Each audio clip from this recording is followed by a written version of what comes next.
same time when the girls jump on. He's like, I'll be a little late. Coming with a haircut and shit.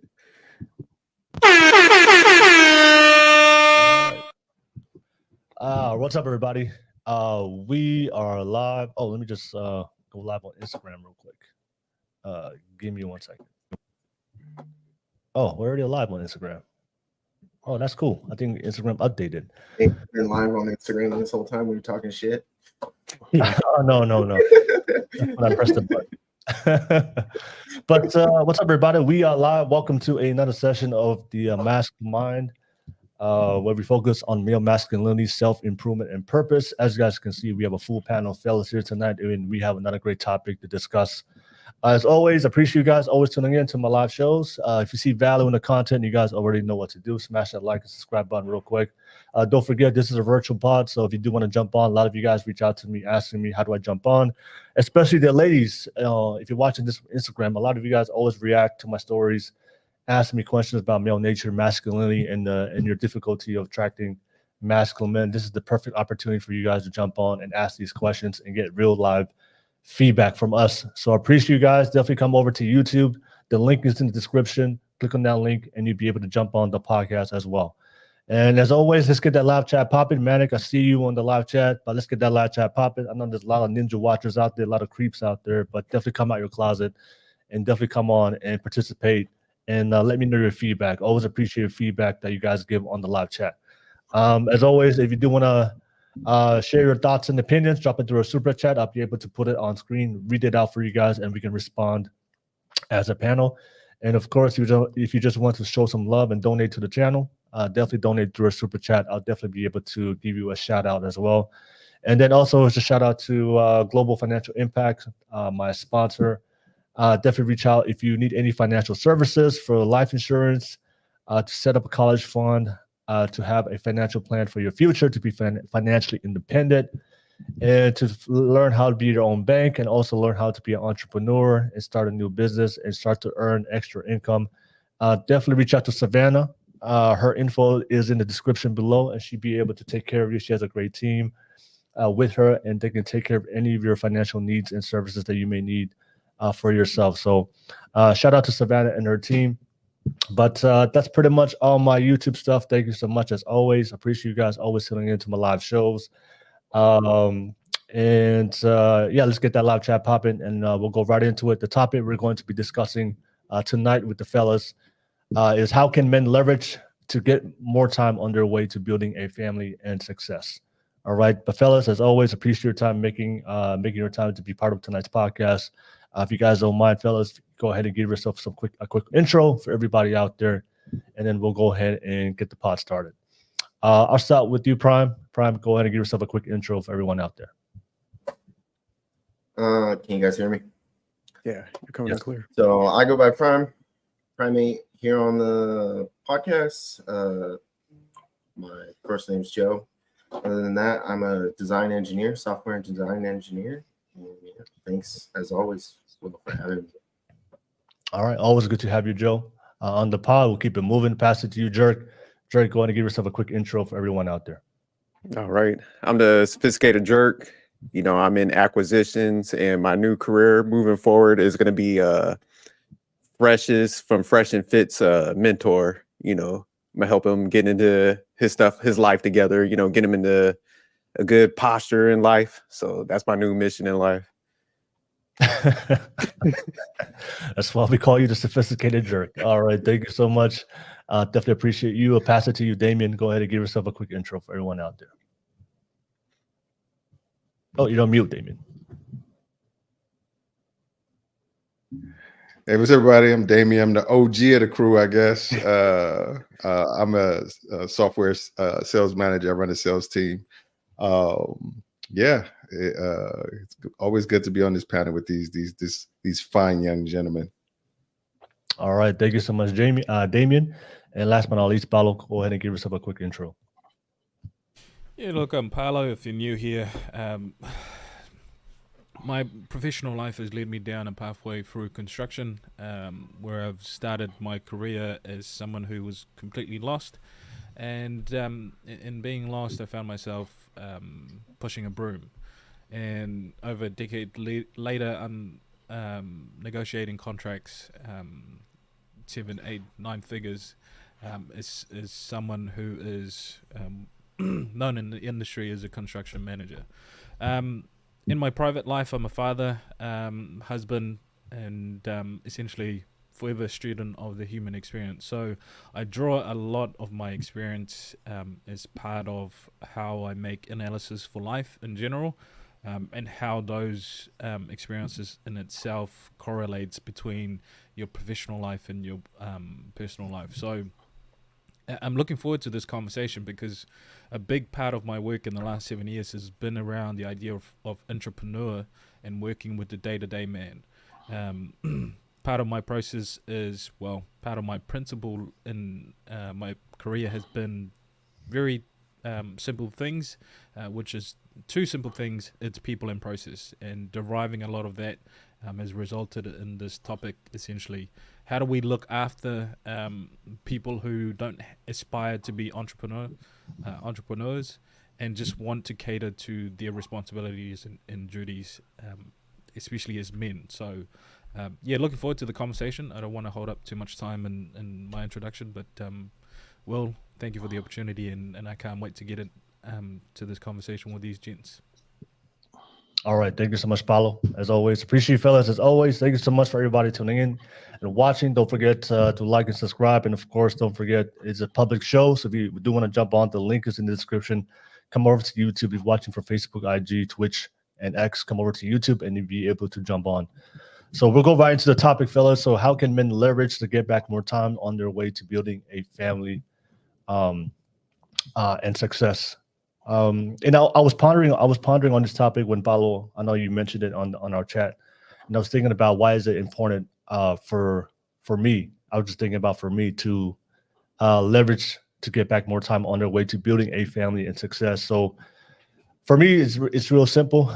Success. I just want more time. One of the things. I think one of my definitions of success for me is just live life on my own terms. I want to be able to do what I want to do and accomplish the things I want to accomplish and just live life on my own terms and not just work under somebody or compete in that rat race for 30, 40, 50 years. Something I think there's more than life to it. And that's one of the driving reasons why I want to be successful so I can have more time later. So that's the success component for me of why I want to gain back more time. One of the reasons why it drives me to do what I do. But also, I was also thinking about the family component also as well. Why is it important as a man to be able to put yourself in a position to be financially dependent and stable, where you could have more time to not only for yourself to fulfill the things that you want to do, but also for your family. And I was thinking about the way I grew up in my childhood. I didn't really, my dad just went to work and came home, and we didn't really spend a lot of time, one-on-one time with my dad, except when we had to go to church and had to do religious stuff. But we didn't really have that time. And I don't really have a problem with that model where, if you look at the old traditional fathers, they just went to work. There wasn't a lot of like one-on-one time where you spend a lot of time with your kids. It was more you spend more time with the mom, and the dad just went out there and made sure that he was a great provider, protector. But I was thinking about today is it more important today as a man to spend more time with your kid, to spend more time, to gain back more time, so that way you have spend more time with your kids, especially in the way society is structured today. There's a lot of ideologies that we see online that's detrimental to kids. We have there's the gender ideology that we see with the progressive, with the left, this brainwashing, all these things that we see online with their kids. And I think for me, I was just thinking about it. I think in this time of age and in modern society, it's more important for you as a man to have that extra time so you can kind of see what's going on with society. It's not the same as before, where you didn't have to really worry about what your kids, because there was no internet. We didn't see all these extreme ideologies that we see today, and all these things that kids have access to. But I think it's a different time and age today that you have to be aware as a parent, as a man, and you should be able to have a little bit more time to spend, especially when it comes to the development of your kids, especially with a lot of the things that kids have access to with the internet, and also a lot of the things that a lot of the indoctrinations that I see in school, a lot of the things that they preach and teach kids in school that that goes against my values and what I believe in myself. So I think from the family component, I think for me it's important. I believe for as men, if you're working towards something, I think you should be able to leverage to get more time to spend with your kids, because it's a crazy time today in modern society, especially with all the things that we see with the internet. And you have to be aware of that, because there's a lot of things that can go wrong, especially what I see where kids, where they consume this type of content online. But that was just my opening thoughts. I just wanted to share what when I was thinking about the main topic of why is it important to gain back more time, not only for yourself to be successful, but also why it should be more important for you to gain back more time, so that way you can spend a little bit more time with your family, especially when it comes to raising and developing a strong family and good, strong children. But I just wanted to share that. I'll just, I know, because I was pondering about the topic before we started and before we got on tonight's pod. But I'll pass it back to you guys. I'm interested to hear what you guys think. How can men leverage to get back more time on their ways to building a family and success? But also, just want to add another question: why do you think it's important for men to gain back more time to build a family and success? Because traditionally, back in the day, the fathers didn't really have a lot of time spending time with their kids. It was just more, he went to work, and then the mother would take care of that responsibility. But it's a different age now, so I'm interested to hear, why do you think, Percy, for yourself, why is it important now for men to have a little bit more time to that way you can spend more time building a family and also be successful? I'll start with you, Damon. What do you think? Yeah, just to kind of piggyback off of some of the things you were saying, I think the value of just the male presence in the family has been truly understated. I thought for a very long time that my value was in an effort to be a disciplinarian and a wallet and to my children, and I realized that they don't get the fullness of me or everything that I have to provide to them. They're missing out on so much stuff if I focus, because I partied all my 20s, into my early 30s, then kind of tried to figure it out in my 30s, what I wanted to do, made a couple of mistakes here and there. And then I got really lucky on some things. I was able to see some opportunities that could have went a totally different way. And, now I have the ability to provide some of the things that I didn't have as a kid. And I thought that was the most important thing. I thought having these things, because I always remember growing up and living in a place of lack, I always was watching stuff on TV or see friends have stuff. And I always thought that is what makes a good provider, and it's what's fulfilling to our children and to my kids.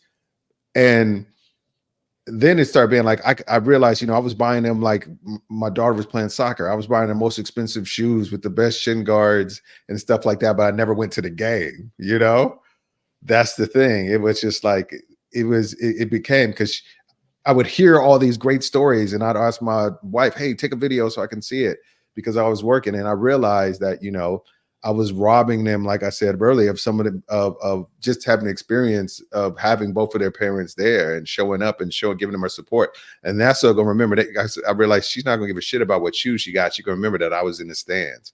So I made it a priority to prioritize and effectively manage my time to where I could have a good work-life balance. It took me a while, because, coming from the place I came, I always was a fear of going back. I always feel like, if I could mess up or I miss one call or I miss one meeting or what have you like that, I could be back to where we were or what have you. So I think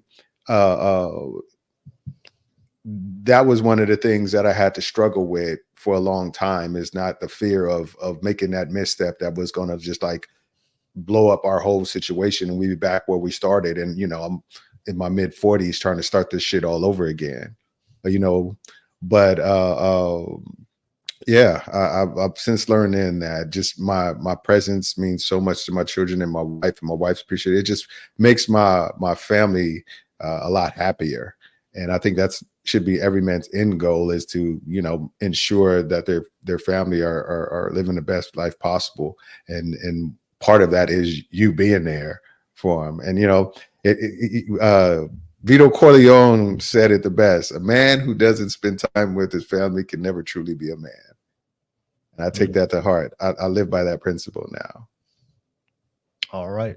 Thank you so much, Damien. And I see you, Lovely World, in the live chat. Good to see you, Lovely World. Friday for real streaming.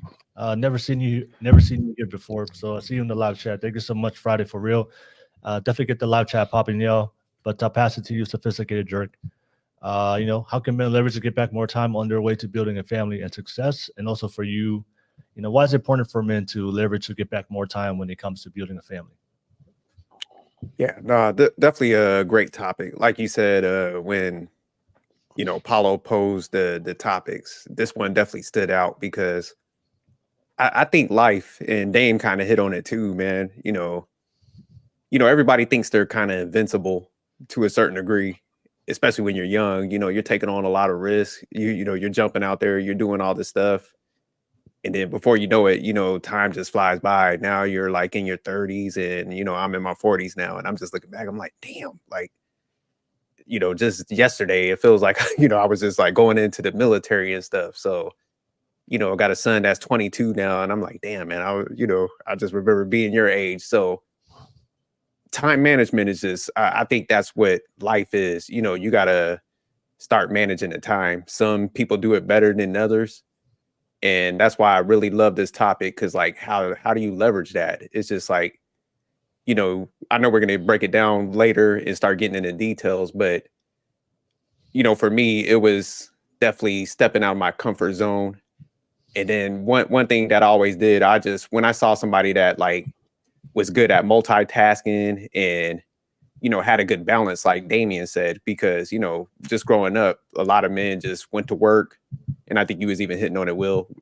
Come home and they be drained, because maybe the job that they did was just so demanding and stuff. So one things I always kind of looked at, looking at their generation, was I was just like, I really don't want no part of that, man. I want to make sure I maneuver a little smarter. Definitely respected the work, but I was just like, hey, there's got to be a better way to, kind of do things. So yeah, I was just looking at different career choices, and definitely trying to, look at different ways to manage my time better, become more efficient, because like Dame said, it's just like, you do have to spend some time with family, and you should be like, as you progress through age, you should be buying back your time to spend with people, enjoying life and stuff. So I made sure, like, yeah, my younger years, I'm going to work hard at that moment, but also like any opportunity that I was like seeing that could, kind of put me in a more relaxed space versus, always kind of working like, maybe more like labor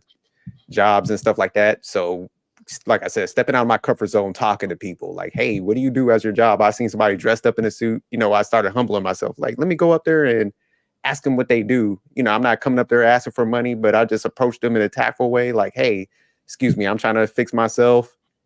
What do you do for a job? And you'll be surprised, like, how many people will love to give you information if you come and you approach them in the right manner. So I started doing that. And, people were like, damn, I like how he kind of approached. He always had that interest. Even when I went on jobs, I was just always like walking up to anybody that like was in a position, like supervisor, team lead, whatever. I'm like, hey, any work y'all want to give me to take off your plate? I'm just here to help. Started building them skill sets. And like I said, started learning how to multitask, started learning other people's jobs at a higher level. So, networking definitely like helped me out also, helping assisting those people, not looking to get anything in return. So doing that, kind of put myself in a comfortable state where, I could put that mentorship into my son, because I think sometimes as like men, we think, hey, just providing the money and working, job done for us. But it's just like, no, you miss like those actual talks that you need to have with your kids, those one-on-ones, observation is important, leading by example, but you know, with I forgot who was saying it, with the modern world becoming more complex and, you know, things are becoming harder, you know, you do have to have like different talks now. You know, the times done changed from, you know, when I was young. So it's just like, man, I ain't have the internet didn't come out till like I was in high school, and you know, it's the dial-up shit. So nobody was even really using it. But now it's just like it's the way of life. So you definitely have to have like different talks with your kids and stuff. So if you're missing in action and you're just sitting there going to work and, you know, handing them devices, man, you're gonna be surprised like what's going on that type of stuff. So yeah, definitely I say time is very important for your legacy. You know, we talk about that a lot. So one thing I always tell people is like, I'm just not only buying back my time, I'm buying back my future generations' time, you know, also and stuff. So that's how, you know, like time, you know, ties into the whole like family element, like you were saying. So I definitely liked how you defined success and stuff. So I have some similar sentiments, but I'll go ahead and pass it and stuff because I know we're gonna dissect it more. No, definitely appreciate that, Dirk. Thank you so much. And I'll pass it to you, Balo. Balo, you know, what's your thoughts on the topic, and why is it important for men to leverage their time, leverage to get back more time so on building a family? One of the trends that I see in modern time, especially when it comes to men, is that we're very reactionary. And because we're very reactionary, we tend to do a lot of things on default that are quite detriment to us. And oftentimes we do it for a very long period of time. So if we look at the average man, he gets into a job and he stays in that job for the entirety of his life.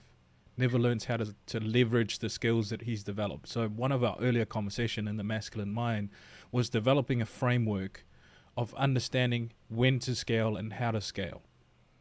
So when we look at a young man who's just come out of high school, probably didn't do well in his academic pursuit, 16, 17, 18, which is a vast majority of young men now when we look at the data, especially when it comes to university and college entry. If you don't have the capacity to take on schoolwork, what you should be seeking out is physical work. Reason for that is it develops work ethic. When you have elbow grease, when you have calluses, it gives you a good foundation in terms of developing other skills that are going to complement you at a later stage. Now, I don't want time. So this question came to me in the sense of I don't want time just to have time. I want to develop framework of responding. The world is moving at a very fast pace. A lot of people are getting distracted with the screens and the social media trends and all of these things. What we're not noticing is a lot of trend that are going to that are going to decide the future that we're going to essentially experience. For example, if you look at the US, you have a big problem with immigration. Why is that a problem? Your job security for your children is going to be very difficult to secure. And not only that, the other side of that is your crime rate. Why is that important for us to focus on? Because at some point, if you want a family, these things will affect you in different ways and it'll come at you at different angles. So, if we're going to talk about building legacy, you have to ensure that you respond appropriately to how the world reacts around you. And in order to do that, you have to have time. When you respond, it comes from a place where you've developed a framework where you're no longer looking at the problem coming at you. You're proactively seeking solutions prior to even facing a lot of these problems. And that's the fault that we're seeing now. So a prime example is the dick and pussy conversation. This is a reactionary metric that men are having, and both men and women are going at it. And what that does is that it prevents us from moving forward at an individual level, and not only that, as a community level. And these are community level issues, but we think it's personal. So buying back time has been sold with the idea of entrepreneurship. Be your own boss. But not a lot of people have a conversation around the idea of entrepreneurship. And the reason for that is most men will never have the capacity to take on that sort of responsibility. And that's fine. You know, we have conversation around the idea of the matrix. The matrix, because what sells? What sells is that a disagreeable part of men's nature is to say that you're part of a working cog that you have no control in. You do have a level of control. You have a level of control in terms of your career.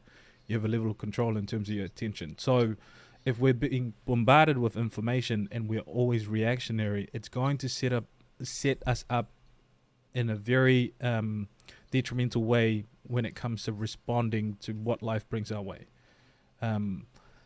The other side of that too is that we're looking at the data and skyrocketing numbers in terms of self-deletion and depression. Every conversation I hear online now has a reference to a therapist. My therapist said this, my therapist said that, and it was revealing some part. When I look at that, I had that problem. I had to get my face essentially punched by life in order for me to learn those lessons. I didn't get to sit down and have a third party teach me all these lessons. And that's a missing component. So look, there are three components in how we can leverage, what we can leverage in order to gain back time. Skills and experience. How do we develop skills and experience?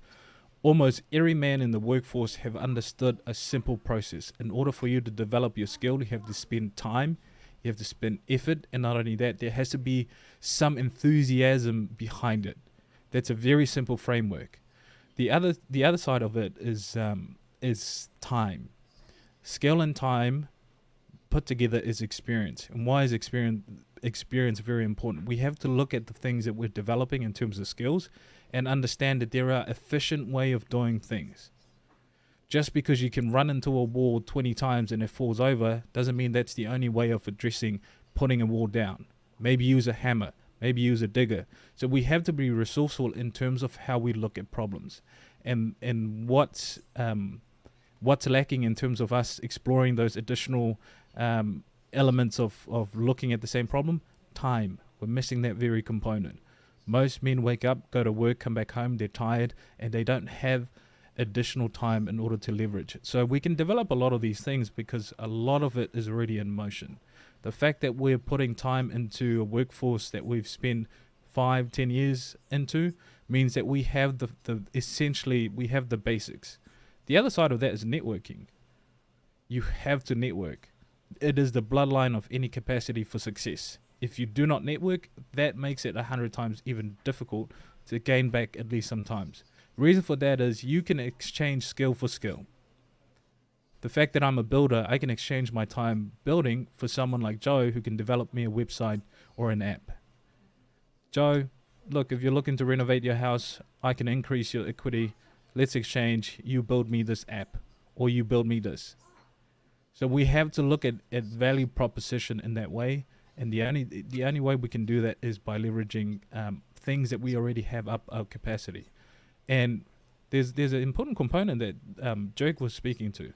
We have to multitask. We call it in the trades as jack of all trades. The reason for that is all skills are translatable. Its application looks very different in different sectors, but most skills are translatable. Not a lot of people have conversation around that. The fact that I'm somewhat of has a senior role in a lot of the contracts that I take on, those skills are translatable into being a leader at home. Its application looks different because I'm not running employees. I'm running a family dynamic. However, authority is still there. Hierarchy is still there. There's still skill sets for conflict. So all these things are very important. So I don't want to be too long-winded, although I already have, but it's very important that we start looking at how we respond. And in order for us to respond, we have to have time to develop framework of how to respond. All right. Thank you so much, Balafessa. Thank you for sharing that. And I see you see Lee on the live chat, Gas Mask. Good to see you guys on the live chat. Get that live chat popping. And I'll pass it to you, Prime. Prime, what do you want to? What's your thoughts on how can men leverage to get back more time, and why do you think it's important to gain back more time, especially when you're building a family? Man, it's hard to one up everybody. I would just say everybody pretty much covered the basis, but there's a quote by John F. Kennedy, JFK, one of the presidents of the United States. And his quote goes, it said, You should always treat time as a tool and never as a couch. And I think that in this day and generation, more people treat it as a couch and less as a tool. And going into the tool metric of it, it's like when you look at skill, time, and money, it takes two to make one. Okay, so if you have skill and if you have time, you can make money. If you have money and if you have time, you can purchase skill. If you have skill and you have money, you can also eventually purchase time. And so going back to what Sophisticated Jerk said earlier, I'm buying back my future generation's time. This is what a lot of the wealthy people do, especially the guys that I work around, is you see this time and time again, is that you get to a point in life where you need to have the understanding that a lot of people overcomplicate shit. And it's simple. It's not easy, but it becomes simple. And once you understand the simple metric of time, money, and skill, then you can trade those time, money, and skill for said time, money, and skill. And so, I mean, I guess everybody else pretty much hit it on the dot with it. There's not much more that I can add from it. But yeah, other than that, I just leave you guys with that quote from JFK. Learn how to use money learn how to use time as a tool and less as a couch. Can I chime in real quick? Because I like the fact that you use JFK, because I was actually like thinking about their family line. The dad positioned the whole family pretty much. Yeah. He was wasn't he like a bootlegger? He was in that gray area. He was a bootlegger. Yeah, but like he was like, look, I'm gonna take on a risk, but I'm gonna put my family in a position to like. Mm-hmm. And I was just looking at the news the other day because I follow like politics, and his like grandson is even in politics now. Family got to yeah. So that's what I'm saying. They were involved in the original. Yeah, but it just shows the legacy. Like, man, when you're that guy, kind of like Paulo was saying, and everybody else hit on it, where you're forward thinking. So it's just like, look, I got to put this work in, and I got to develop these skill sets so I could pass those down to these generations. And the people that get it right, you could see it. The Waltons, you see it in their family now. Where, I mean, just look how big Walmart was. Where he started the one store, and the family now. You look at the Forbes chart. They're all listed on there. They're like, it's like back to back to back to back. They're in that like capacity where, they're just good for life, and it just trickles down to the rest of the family and stuff. So, I definitely think this is a important topic, because it seems like all of our conversations are building up. Like last week, we were talking about standards, values, and principles. And that's why you got to develop those first, because that's what's going to help you get to the point where you do start rising up the ranks when you start mastering time, multitasking. Like Paulo said, you become a jack of all trades. That's when people start recognize you. But even Prime hit on it, is like people overcomplicate things. So just even think of the prototype of the guy that a lot of females want. Oh, I want the guy that's successful. I want him like in shape.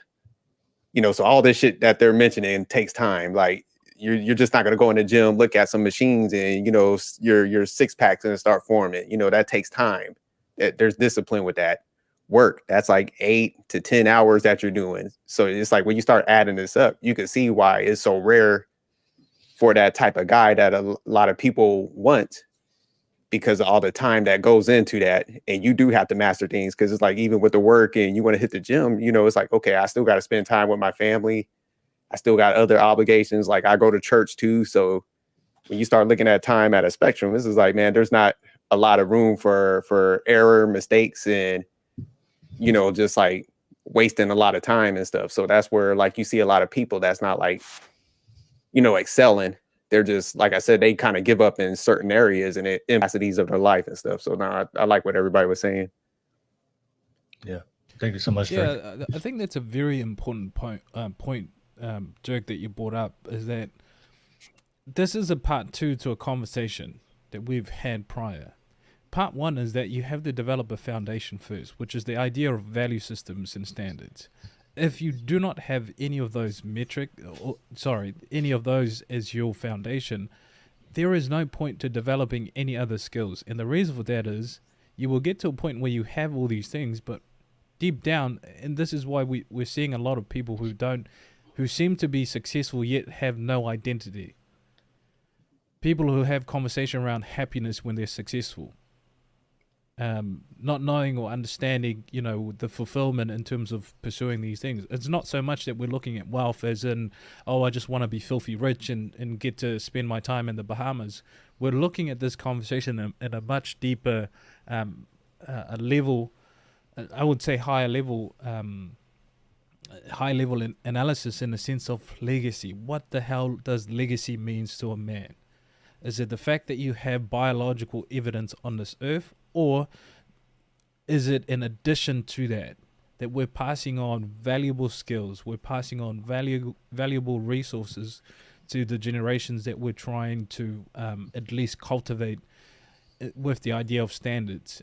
I think also a big part of that conversation is that we can see the issues that a lot of people are facing now.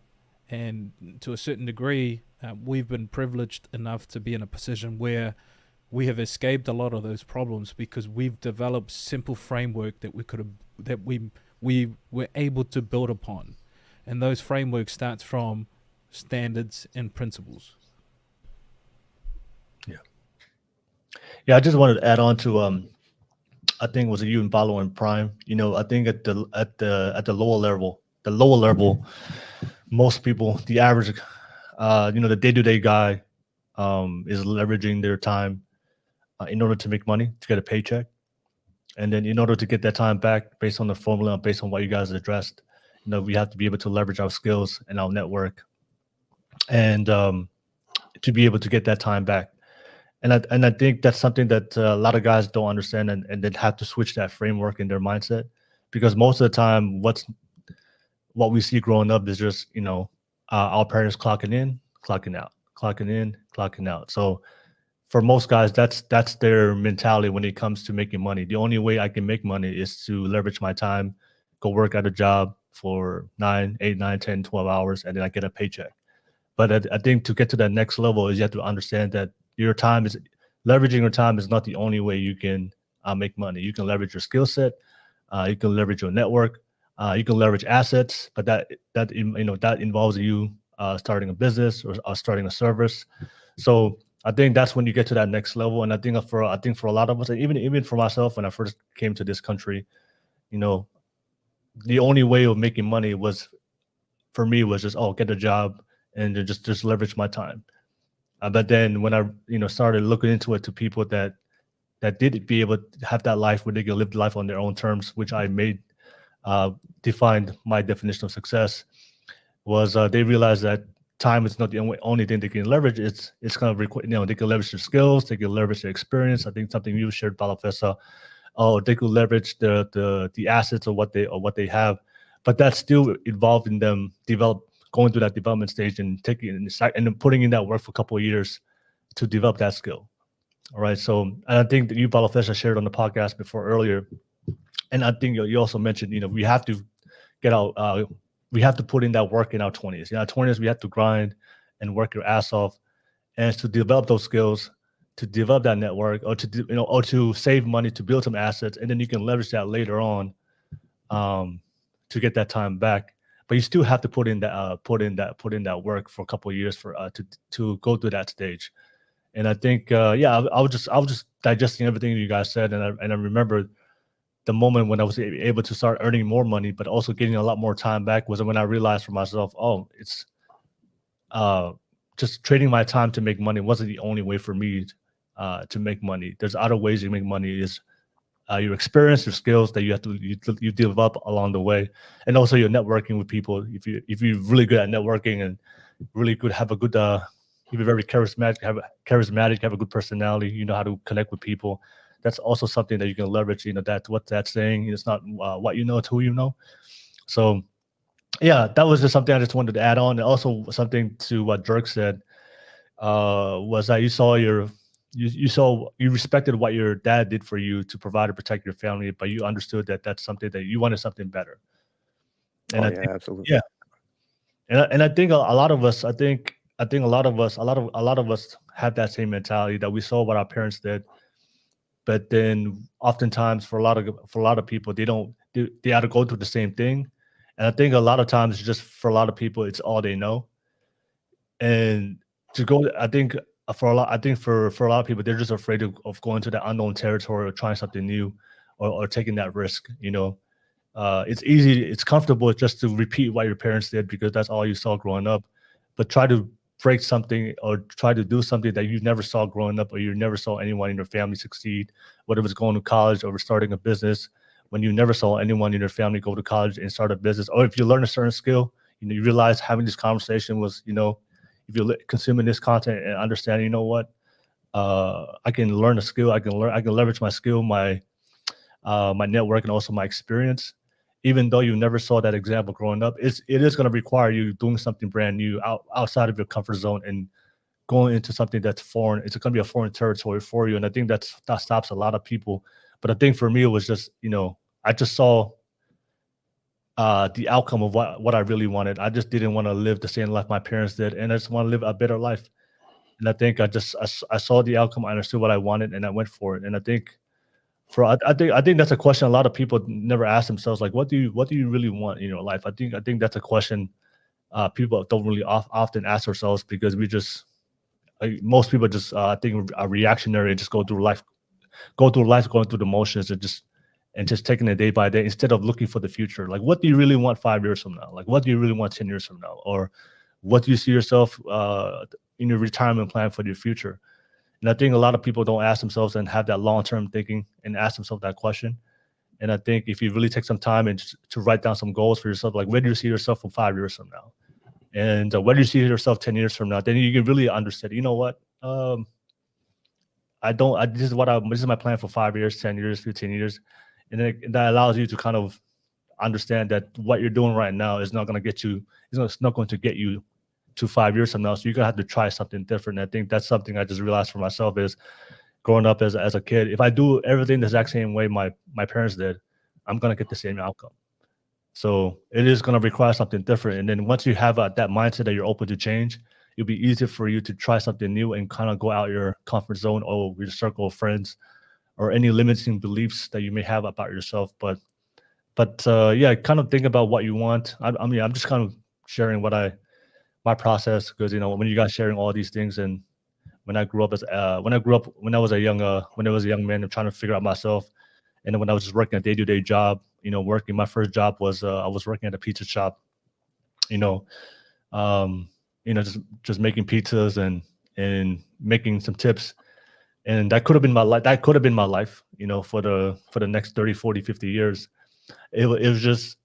Luckily for me, it was, I found a job that I was able to meet a certain type of people that you guys mentioned, networking. But I found a job that was able to meet some mentors that changed my framework of when it comes to trading, leveraging my time, and when it comes to making money. And I think that's one of the reasons why everything changed for me. But if I didn't meet certain people in my life, I probably would have been.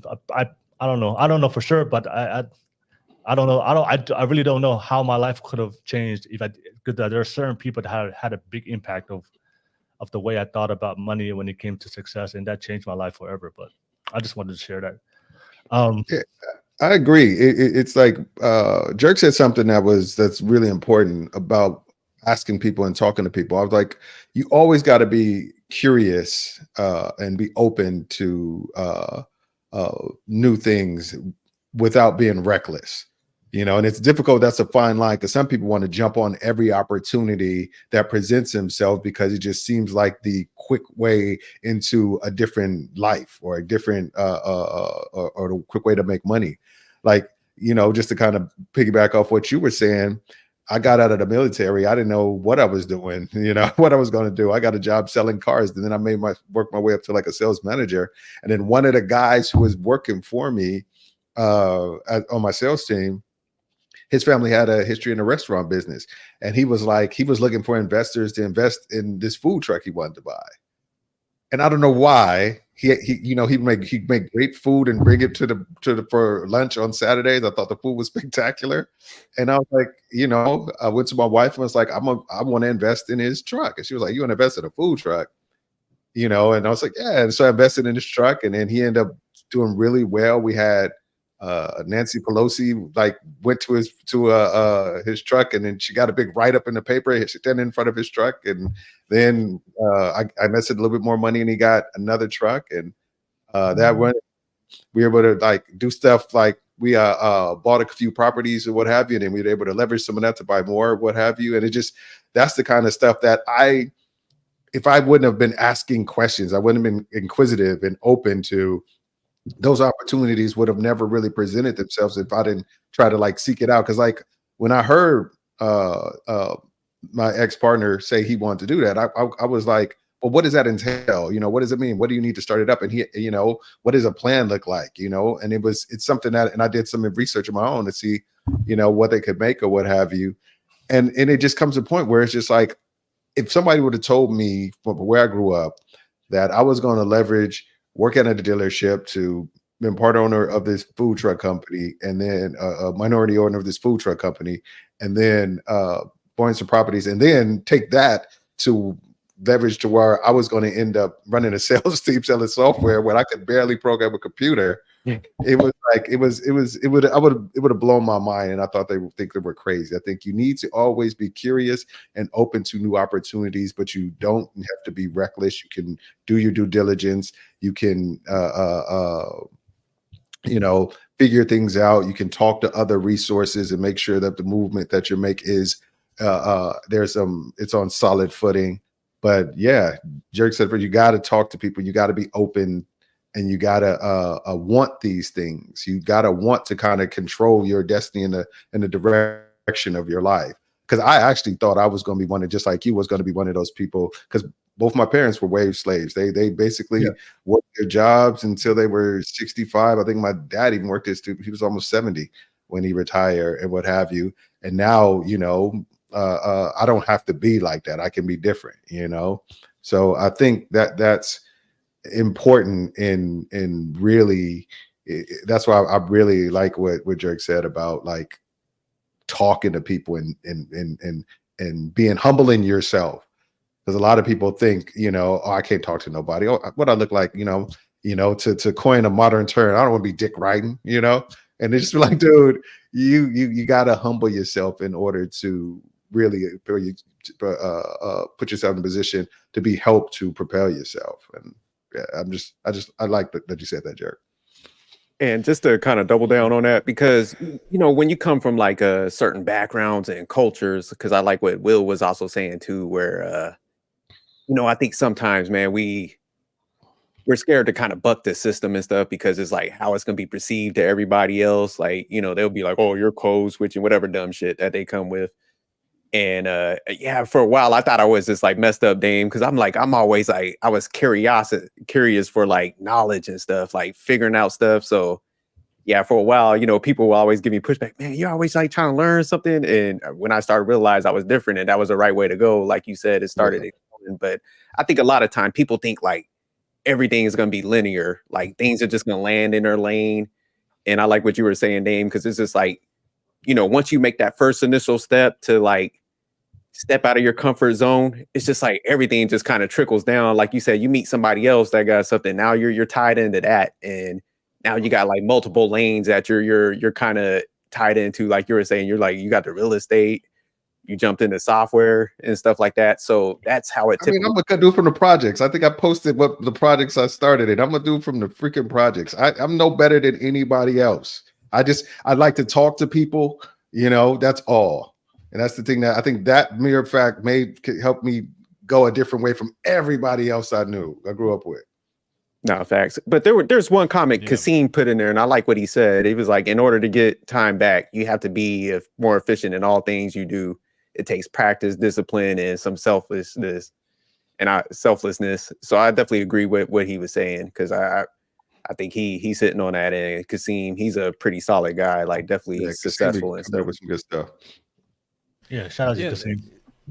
The other thing that we have to look at also is that the consequences for us as men is typically very linear, and it revolves around one thing. It is the loss of resources, whether it's loss of your time, losing your money. So we understand the consequences, right? When we make the wrong move, or when we address a problem in the wrong way, in terms of solutions, we lose resources. So the idea of leverage is that we need to develop ways of addressing problems from different angles. And what that gives us is that it gives us maneuverability. The fact that you, Damien, have all these different hats in different areas, and I'm well aware that almost every one of us have dabbled in multiple lanes, means that should your sector or your industry that you're currently occupied goes down, you have maneuverability, and that you can leverage that in order to gain some foothold so that you're not starting back at zero. And I think that's what's very revealing to a lot of men, is that they are afraid of starting back from zero, because they understand, I have only occupied this one lane and this one lane only. And to try and move off that lane, I don't know anything else. But the sort of bad news, good news is, yes, you're right, which is the bad news, but the good news is most skills are translatable. You just have to figure out which piece needs to connect that skill to another sector or another lane. And that's the thing that for prime example, my wife's health is sort of subpar, and I can lose 2 weeks up to a month without losing any income coming back to my household. As the provider, 100% financial, should I choose to be with my wife for at least a month or more, I'd lose none of the income that provides stability for this family. And how do I do that? I don't buy back time. I leverage my network, and I leverage the skills that I have. And Kasim talking about efficiency, I've developed processes and framework that should I lose or go MIA, those things happen automatically, and I can pick up the phone and call a couple of people, and they will be in that position, in the drop of a dime. And this is from someone who's developed the same sort of curiosity as Dame and Jerk, in the sense of, I thirst for information and I thirst for skills. I was shooting the ship with one of the biggest, with a senior board member of one of the biggest developer yesterday, and the thing that was revealing about that conversation was, I understood that in New Zealand, there is 0% in terms of foreign investor into the property market. And that gives me enough data for the next 6 to 12 months to put measures in place. Should my sector go down, what lane can I move into? Do I have the capacity to move country? Do I have the capacity to move into another lane? Which put me in a far better position to be a husband, father, and not only that, as someone who has a career in the construction sector. Should that time come, I've put in place a vehicle of maneuver in order to maneuver those problems. And that's, a lot of us are getting caught out, especially with, the age of information, is because we don't understand how to leverage. And we only see it from the side of, oh, you need money to leverage these things. Not necessarily. And which is why the idea of entrepreneurship should be a conversation. We've all developed frameworks, and we've all developed network that we can leverage at any time to bring us, or at least fulfill a gap that we see, in the future. And that's very important. Yeah. There's this old story, me, I'm the OG, I like to tell stories, that I recently heard, and it made me think a lot. It was about the old fisherman, or the fisherman. A guy walks up to one man that's fishing and says, "So what do you do all day?" He was like, I fish a little bit, catch enough fish to feed the family, go hang out with the family, sit back, smoke my pipe, have a pint at the end of the day, and just like hang out, enjoy the rest of my day. He's like, "Well, how about this? I'm an investment banker. How about, I invest in your company. You can buy a bigger boat. We can catch way more fish." He said, then you can you work a little bit harder, catch a few more fish. Then we build it up, and then we process the fish, and then we sell the boat, and we sell the company. In 5 or 6 years, we sell the company worth millions of dollars. And then what? And he's like, "Well, what would I do after that?" He's like, "Well, then you can come back, catch some fish, go home, spend some time with your family, and smoke a pipe, have a pint."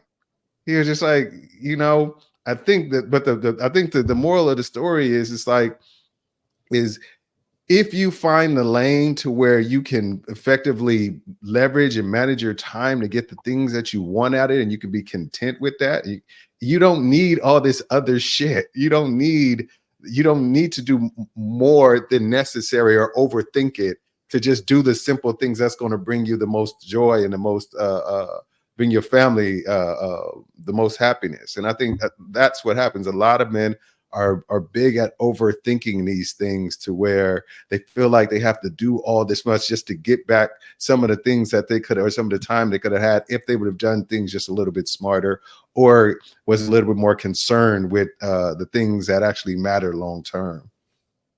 Yeah, absolutely. All right. Thank you so much, Damien. Did anybody else want to add on? You guys are good. No, I did, because I like the fact that, Will, just going back to what you were saying, I think a lot of times people, they hate planning long term. So like you were saying, I knew about retirement. I'm like, man, you got to focus at the retirement age and then back it out. You start going down like, okay, what do I need to do? And then I think a lot of people, we all know we're going to get old, but for some reason we don't want to face that. And, I help a lot of people out with their finances now, trying to help them catching up. And, it's one of the saddest things. I got to talk to people. It's just like, they'll come to me like later in years. They're like, man, what could I do at this point? And I'm like, you got to cut stuff, because that's the position they're in, or you got to work longer.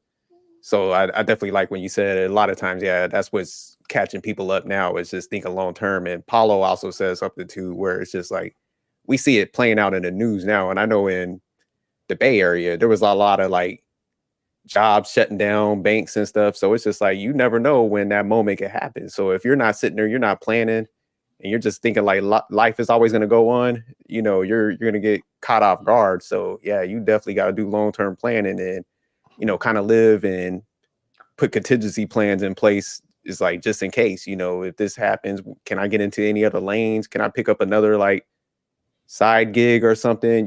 Like Paulo was saying, using my skills and stuff, just in case, something happens to this one, or, you need to be looking at those trends in your industries. Like, okay, they are starting to like cut down on people, man. Like, let me get to a more secure like position or something like that. So I thought that was good stuff that you guys were mentioning. All right. Thank you so much, Jerk. Fellas, appreciate it. Anna, good to see you guys. And Pata. Okay. Hopefully, did I say that correctly? You did. You're great. All right. I appreciate you guys.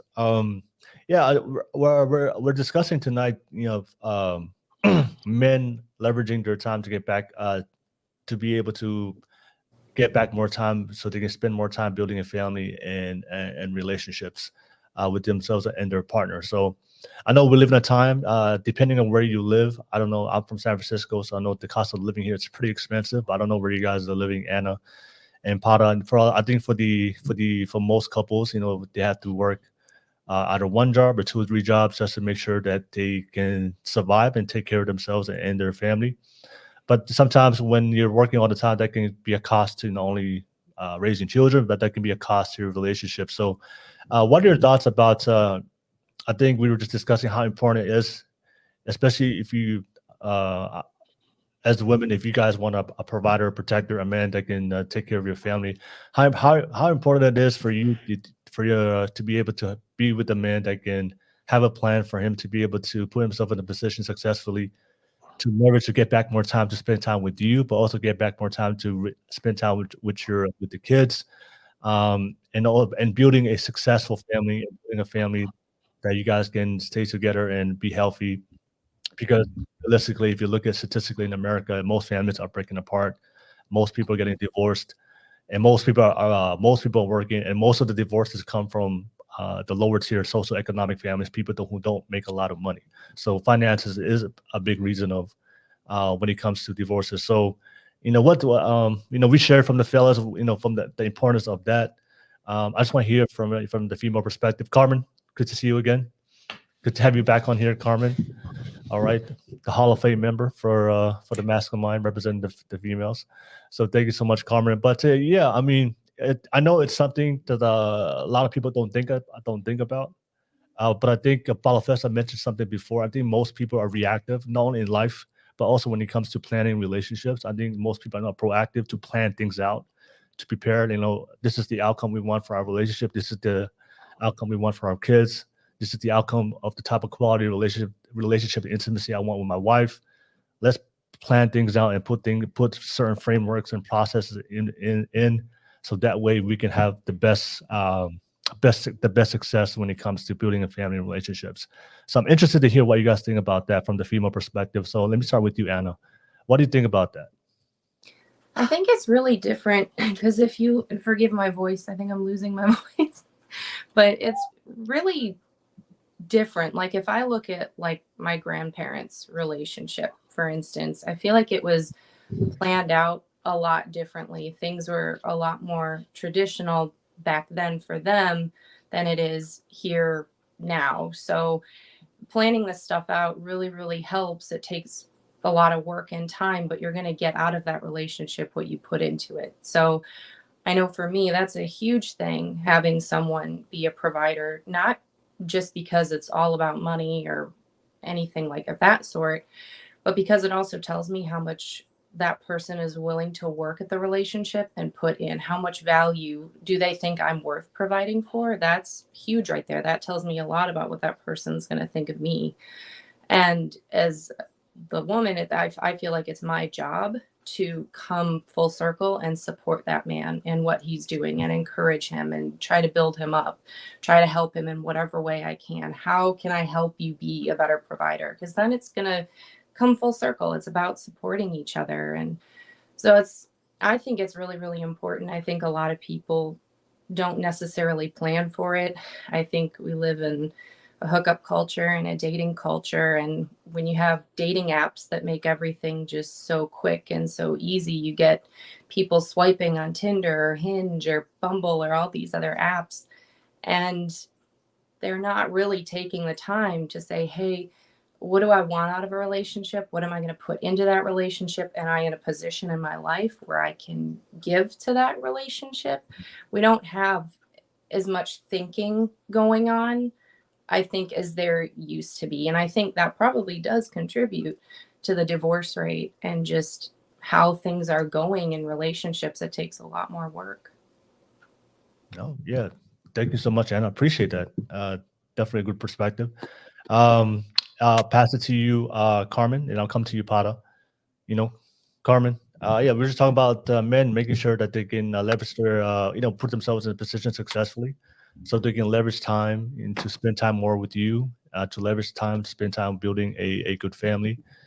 If both, we live in an age where both men and women are working. So if the woman is working and the man is working and you don't have a plan for your future, so that can hinder you, especially when it comes to quality time, to raising your kids, also to quality time, spending time with you. So what's your perspective on that, Carmen? I have to ask, is this because of the question I asked like earlier this week? No. No. Well, we could cover that though. I was like, what? We gonna talk about this now? This is so nice. This is Paulo's idea. He just came up with it. Like, really? Yeah. Oh man. Well, actually, Will, did you actually end up sharing the text message I sent you? I did. To the gentleman. Okay. So we were kind of talking about this like last week, and I was speaking about how I don't think I've ever been with a guy that was already put together, that has already worked for his life to provide. So I like that idea. But I think I would have to hear more about like how men would think about this. Like, do you need to have everything in order to provide? And I'm pretty sure you might have discussed this the hour before. Yeah. And I wasn't listening. but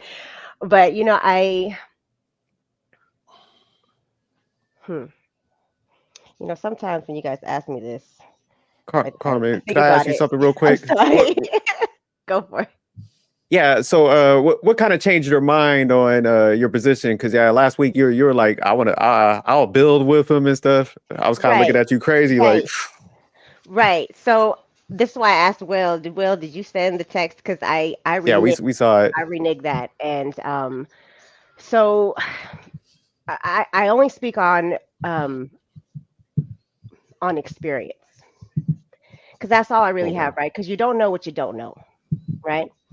And my experiences have been like building and being at the bottom and building from the top. Even for myself, even without a partner, like that's just what I've been doing for all my life thus far. And the idea is great, being able to be at the bottom, to know that we have nothing to offer each other except time and respect and being genuine, and just being there at literally your most raw self. I've been there, I've done that. That was amazing. What I haven't had, and I thought about this like 2 days later, was the guy who already built his empire. I don't know what that's like. I know what sacrifice is like, but I don't know what extra time would look like for someone who's, I'm in my 40s now. Like, I had to think about that. Like, really, do I really want to start at the bottom? No, Yeah, I because was giving you I'm that not. side eye that day. Yeah, I was like, I know. No, and the thing is, I'm not at the bottom anymore. I'm making good money. yeah, Like, no, fuck that shit. yeah. It took me 2 days to think about it, like, but things like that take time to marinate with me, Yeah. and It's something you're comfortable with, something you're used to. So it was a knee-jerk answer based on yeah, your experience and something yeah, that, as opposed to, and that kind of goes to what we're saying about not being able to afraid to like step out of the things that your comfort zones and things that you're comfortable with, to find and consider different possibilities of where you could be and where you want to go. So yeah, right. And so I've never been in that arena, and I would love to be in it now. Like, sign me up for that $300 a month dating app. I can't be with the, I can't be with the cheap people no more. Fuck you. Yeah. You got to go to Elite Singles and Give me that he's got Ivy League. bread.com. You better stop playing. But no, Yeah, yeah. So it would be nice. yeah, I think it's also lost on a lot of conversation that most people who find themselves in long-term relationship that have the perception of success often level set. They're in very similar position in terms of how they think, what their values are, what they look like in terms of their career progression. So, yeah, the idea of building from the ground up might work for the 20-odd something woman, but for someone who's in their 40s, established, some experience behind your back, those things are not going to work out with a guy who's trying to build, from the ground up. I would heavily question who a man in his 40s trying to do that in the first place. And not to say that you don't have the opportunity or that, there's no chance for success, but at that stage you should at least have some barometers for what works and what doesn't, and you should be at least in some ways be very adaptable to what comes your way. So yeah, I think I'm with Dame and Jerk on this one. Yeah. Be with someone who you are somewhat equally yoked with, and most relationships are like that anyway. So don't get lost in the sauce when people say stupid shit on the internet. Yeah. And a lot of people don't have the ability and to take advantage of it. And I think there's a lot of people who want to do different shit, but don't have the fortitude or the ability to actually take advantage of it and see it through, or recognize those things and recognize that they have a strength or a perspective that they can add to something and make it successful. Like I was just watching that show, The Founder, about Ray Kroc, who was the founder of McDonald's, but in essence, he just stole McDonald's from two brothers and made it a multi-billion-dollar company. And it was like, but he had something they didn't have.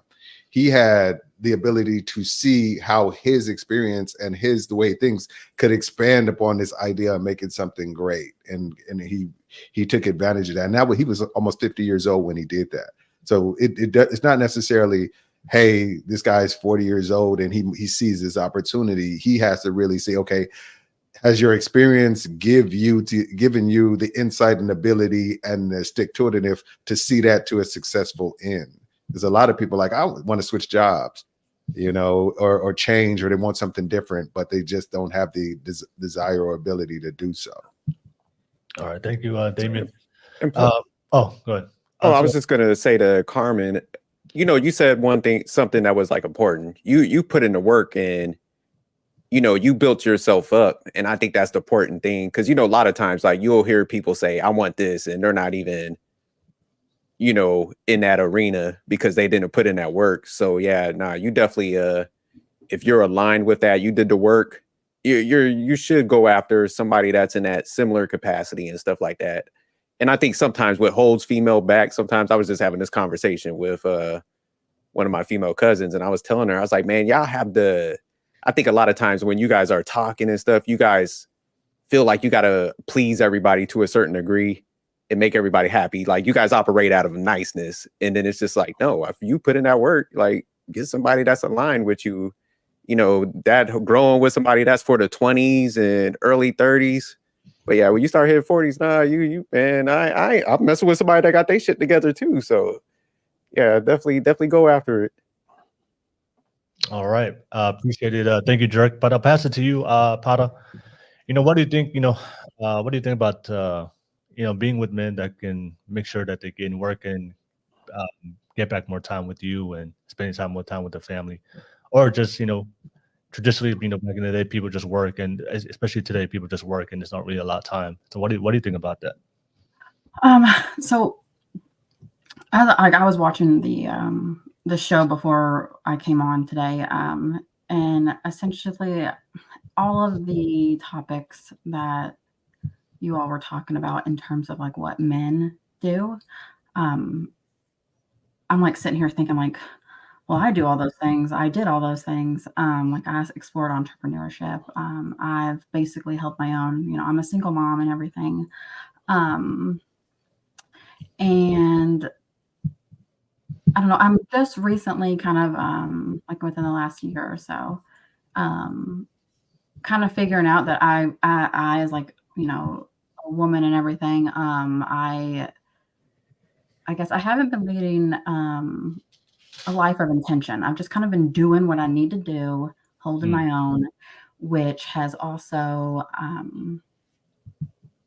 I guess I know some guys, like, they don't even want to be part of it because it's like like the, kind of like the boss babe mentality. Because it's like, I don't have time to, I guess, entertain anything that, like, if you're not on my level or if you're not willing to meet me there eventually, I don't have time to even entertain any relationship and whatnot, because I've kind of just always been very independent, but I've like been forced to, in a sense. I grew up with, and I was adopted by a single woman. I never had a father figure. I've never really had a solid idea, or really any values, I guess, that I've kind of like used. I've kind of just been a go with the flow kind of person. So I guess my take on this, it's like I don't really have a good idea or a solid idea. So I guess that would be my perspective. So I guess my question to you, and I'll pass it back to the fellas, and if you're allowed to give me a response. So for you, you've always been the type of person where you worked and you provided for yourself. And so have you ever experienced like a man coming into your life and wanting to do that for you and just say, look, I want to be the provider protector. I want to create some time for you to take a step back. Have you ever experienced that type of man before? Not necessarily. It's always been like we both kind of work more. Oh, okay. I am working and kind of like making more and okay. And I know you make more. I know you make more money, and you're you have a boss mindset, which is fine, which is okay. But when it comes to a dynamic, or we're talking about relationship between you and the man that you want to be with, is that the role that you want to play in that relationship, or you like to take a step back and be with a man that has that same mentality and can kind of lead you in a bit and give you that safety? So I guess I've come to the conclusion that at least for me, that the whole mindset of being a woman and successful and all that jazz is, I guess it's more of a toxic kind of mindset, and it's really not necessarily gotten me anywhere. I've like in the last 7-8 months, I took a leave of absence from work, and I essentially never went back. And I've kind of just been reevaluating everything after resigning from my position and really figuring stuff out. So, yeah. Okay. All right. Thank you for sharing that, Pada. Fellas, did you want anything? When you guys want to respond? Yeah, I was just gonna say, like, you know, the fact that you're even reaching out and jumping on things, I think that shows that you do have an interest to improve and stuff. And that's kind of what Dane was hitting on when he was even talking to Carmen, where it's just like, you know, we were talking before you guys got on, we had a curiosity to like get knowledge and learn. So I think that's the first step. So like all of us already exhibit that. So there's never a late time to pick up like different habits and stuff. But I'll say one thing, that issue I see with like females, I think y'all are bad like salesmen with yourselves, you know. So you know, you just got to be more. I say when you're selling yourself to somebody else, like as far as a relationship, like you're gonna welcome somebody in to a certain degree, because I think I have so many like walls up and stuff, and it just sounds like that's what might chase some guys off, because they're like, you know, like you said, the boss babe types, you know, energy that might be coming off. But I think a lot of times, like you guys won't actually operate like that. It's just like that wall, that defense that you put up front. But it's just like if you're more welcoming, I think a lot of guys are looking at stuff differently. And I think a lot of times we want dating just to be so easy. I was just talking to this with somebody. I was just like, it's like we're stuck in like high school days, mind wise, where, you know, it was easy dating then. You know, we didn't have no really goals, responsibilities. I think it's when we become adults, we think it should be that easy. But it's like, no, we know more information now. We have like, we understand standards and stuff. So, you know, you're supposed to, it's supposed to be a little harder, because you're looking for somebody that has like actual like standards, their discipline and stuff like that. So yeah, you just got to find like what you actually want in that partner, what that needs to look like, and then kind of present that to them where it's not combative. And I think you'll have like a easier time, like bringing somebody into your life, and they'll have that understanding, like what you're also looking for. Because sometimes we're not communicating what we actually want. You know, we're just like, okay, this person's, you know, successful enough. I'm a little bit attractive. Let me just go after that anyways, and not really laying out like our foundation and stuff. So can I ask you a question, Jerk? You Yes, ma'am. said it's it's almost like a hypocritical statement that you're saying, because you're saying women put their walls up, and you're saying we should have boundaries, and then now you're like, well, you should open up a little bit more. I would assume that a wall is a good thing because it is a boundary. And I feel like a good man would recognize, like, okay, she's fortified, at least a little bit. You know, let me try to make my way in.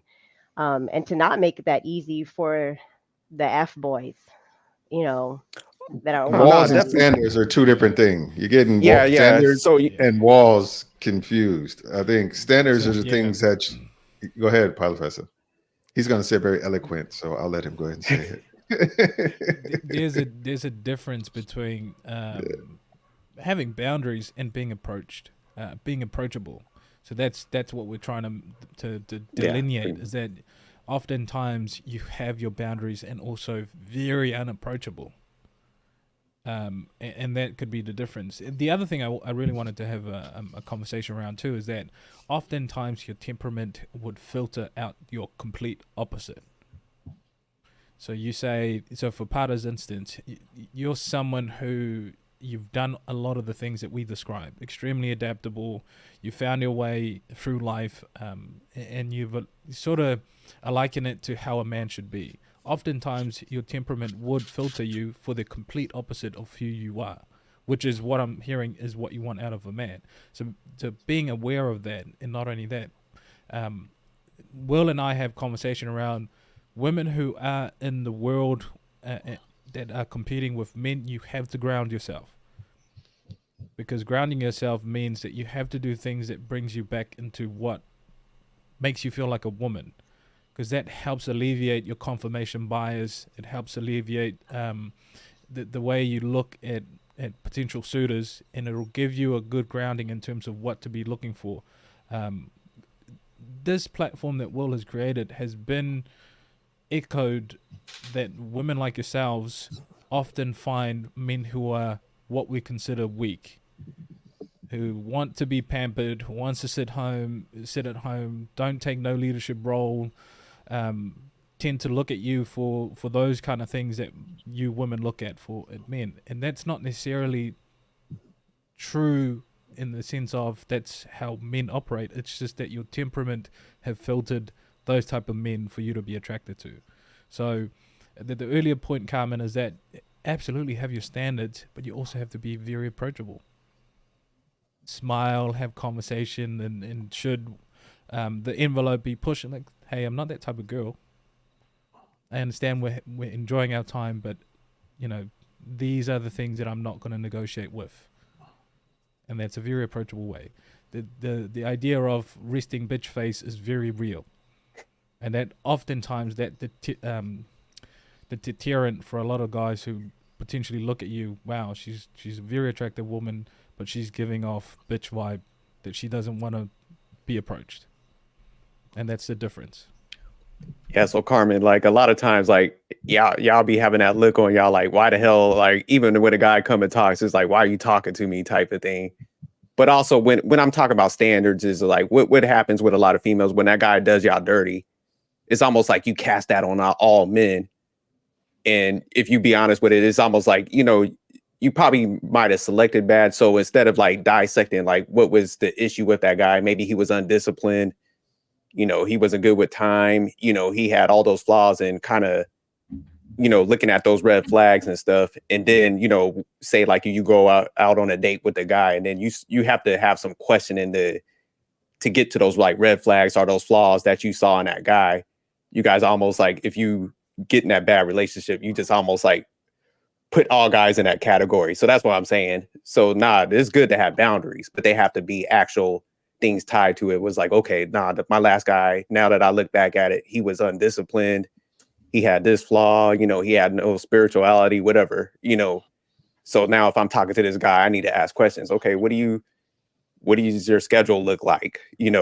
Are you religious? So that's what I'm saying. That's where it tends to happen. When y'all get mad, y'all like, damn that, all y'all are bad, type of thing. Do men have that same mentality too? Like when they have a really bad some experience do. with a woman? Some do, but for the most part, we've been rejected so many times. Like we don't personalize it. We just like, look, that female didn't like me. I had a bad experience. Okay, I need to look at these character flaws. We make those changes. We become more like that after relationships, when we actually have given of ourselves to this woman, not the approach or not the way we like men will say like, I was in a relationship, this woman did me dirty, she dumped me or whatever like that. And a lot of cats, it's a response to being hurt by a woman or what have you. Like some men develop this callous, and they're just like, all women are ex-mothers, because they're just protecting themselves from the fear of getting hurt again. We see it all the time on these panels. It's like dudes they come from a place of total fear and expectations for things to fail, because they're scared to really invest what it might take for it to be successful, because if it does fail, they'll just get hurt again, And I just want to ask Pada a quick question. I don't like to put things in people's mouths, so I'm just going to ask you a question. Do you feel like, from what you're saying, are you kind of on this journey of like self-discovery? Essentially, yeah. I guess that's what it would boil down to. That's what I was kind of getting from the stuff that you were saying. You are in a very difficult situation, because you're in this place of self-discovery, but you have significant priorities. You said you're a single mom. Mm-hmm. So it's hard, because you kind of got to balance that self-discovery with the priorities, what have you. And it's really a difficult dance. And I don't envy you for having to go through that, from all intents and purposes. From what I'm seeing, it seems like you're managing it pretty well. So I give you kudos for that. But I'm just curious, is like, because how do you balance that, self-discovery as with, the significant priorities of being a single mom? How are you doing that? It's been extremely, extremely hard. So I guess right now I'm prioritizing my mental health as I'm getting through all of it. And that's basically like a day-to-day kind of thing. So yeah, I guess I'm just day by day. I don't really have a solid answer for that. Some people just have to do it because it has to be done. You know, some people are autopilot. That's the way they build. It's just like they go, you know. So I think, you know, the situation with you, it'd be very precarious to try to get in a situation with a guy right now, because it could either propel you to like, hey, you know what, this helps me go into the right direction, or it could really just derail all the work you've done so far. So I think if you're going that route, you need to be very, very look at with a very discerning eye as the people that you allow in your space. And you know, the guys need to prove something I feel like for a significant amount of time to show that they are really about what they're saying they're about. Because a lot of dudes will, there's a lot of dudes who feed on women in positions like you to, you know, it's easy to say, I'm going to be the guy that's going to help you through this so I can get in your pants. And then you find yourself taking another step, but you take 2 steps back and you have to start from even behind square one. So I don't envy you, but there are guys out there that would really have your best interests at heart. I'd be saying in order to recognize them, it's going to take a lot of discernment and a lot of time to like let them show you over a period of time who they really are and how they can add value to your life. So that's just my 2 cents. Yeah, and just to add on to that, if I was you, honestly, I'll be looking for a dude that has a kid or something that understands, like, you know, you have limited time because you're a parent and stuff, and you know, eventually if it does escalate to that point, you know, you guys could kind of support each other, and you have that understanding of like, hey, we have kids and we got limited time, so.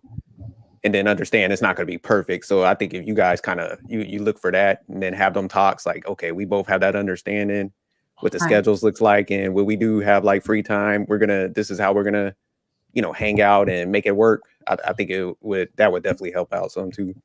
We're gonna say Anna. Yeah, so I was just wondering from the men's perspective, if a woman keeps attracting a certain type of man, let's say it's someone who just doesn't really have that much motivation in life to be a provider, and that woman keeps attracting that type of a man, is that happening then from the men's perspective because they see something in that woman that makes them feel like they can kind of take a back seat and they can just kind of sit down and let her do everything? 100%. There's guys out there who can recognize that in a woman, and they jump all over that. I know my older brother was one of those guys. I don't think he ever had until he was almost 52 years old. He never had a place in his own name because he's always moving with a woman that he was with. You know, so there's guys that see the women who have that misfix-it mentality, or can see the potential in somebody, and they can seize on that for forever if you let them. So yeah, if you are, I think what's happening is you're aligning yourself, or you're attracted to guys who have an issue because you may want to fix them, or you may have a Captain Save a Dude mentality, you know, where you feel like, oh my God, if he just had somebody to take care of him. It's like that scene from Casino where you couldn't understand why Sharon Stone kept getting with the loser.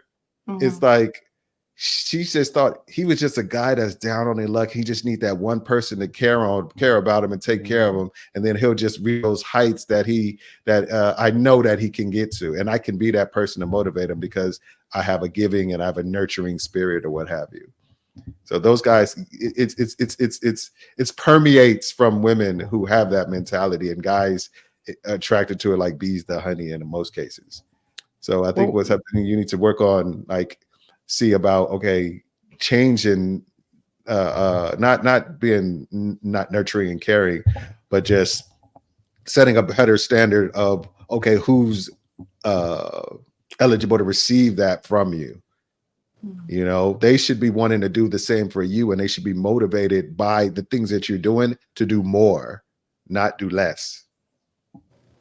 That's just my 2 cents.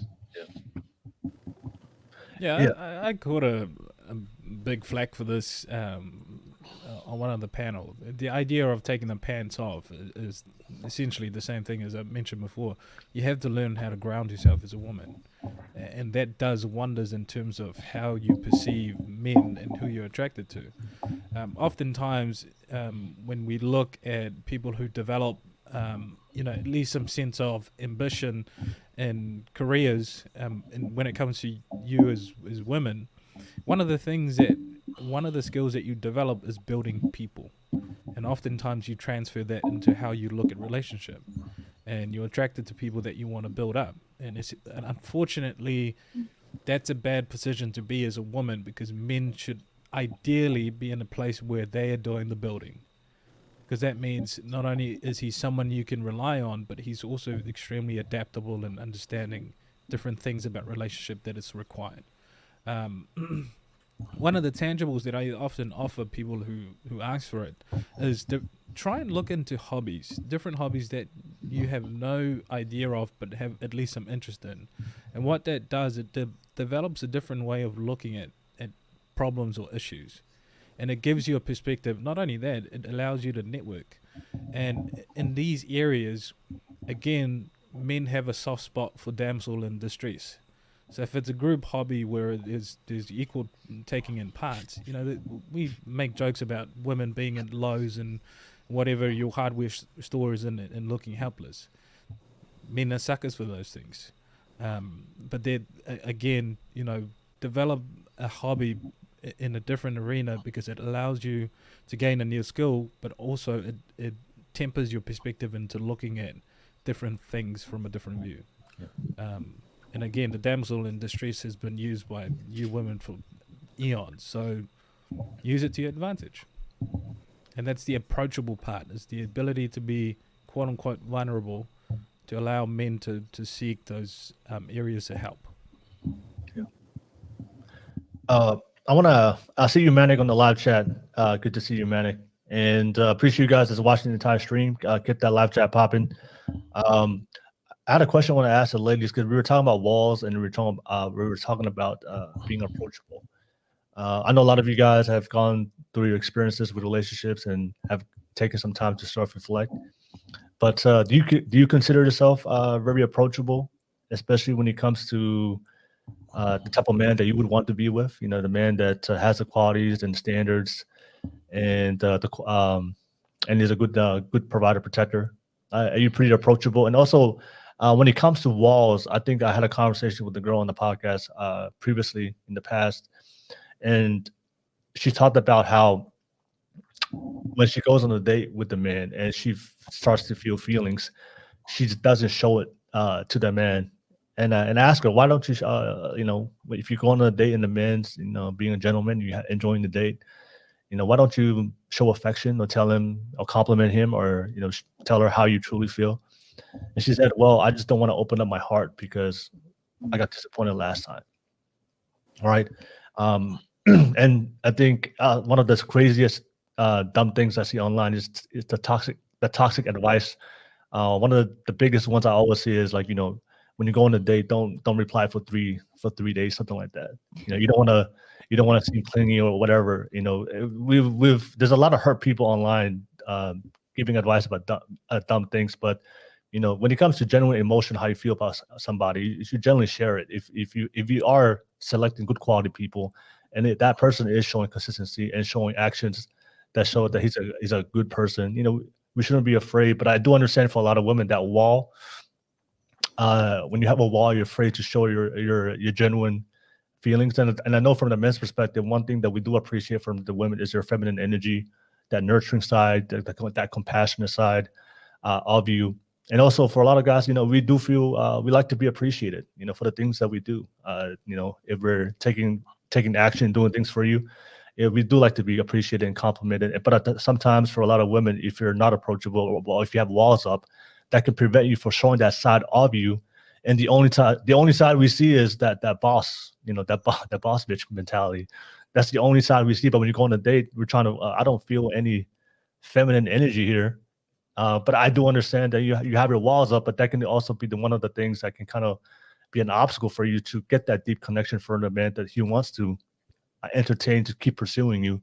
So that's my question for you is, yeah. So when it comes to approachable, when you find, I'm sure that you guys have a good process by now to find good men, but are you also do you have self-awareness to realize that, are you generally open when you date good men, or you have a wall up and you're just the resting bitch face, and then you don't really show that true woman side of you, and you realize that maybe it can be one of the reasons why you find it hard to connect, especially with the masculine man. The masculine man is looking for that femininity in you. So how are you when it comes to your walls, and how are you when it comes to being very approachable, especially if you're choosing good men?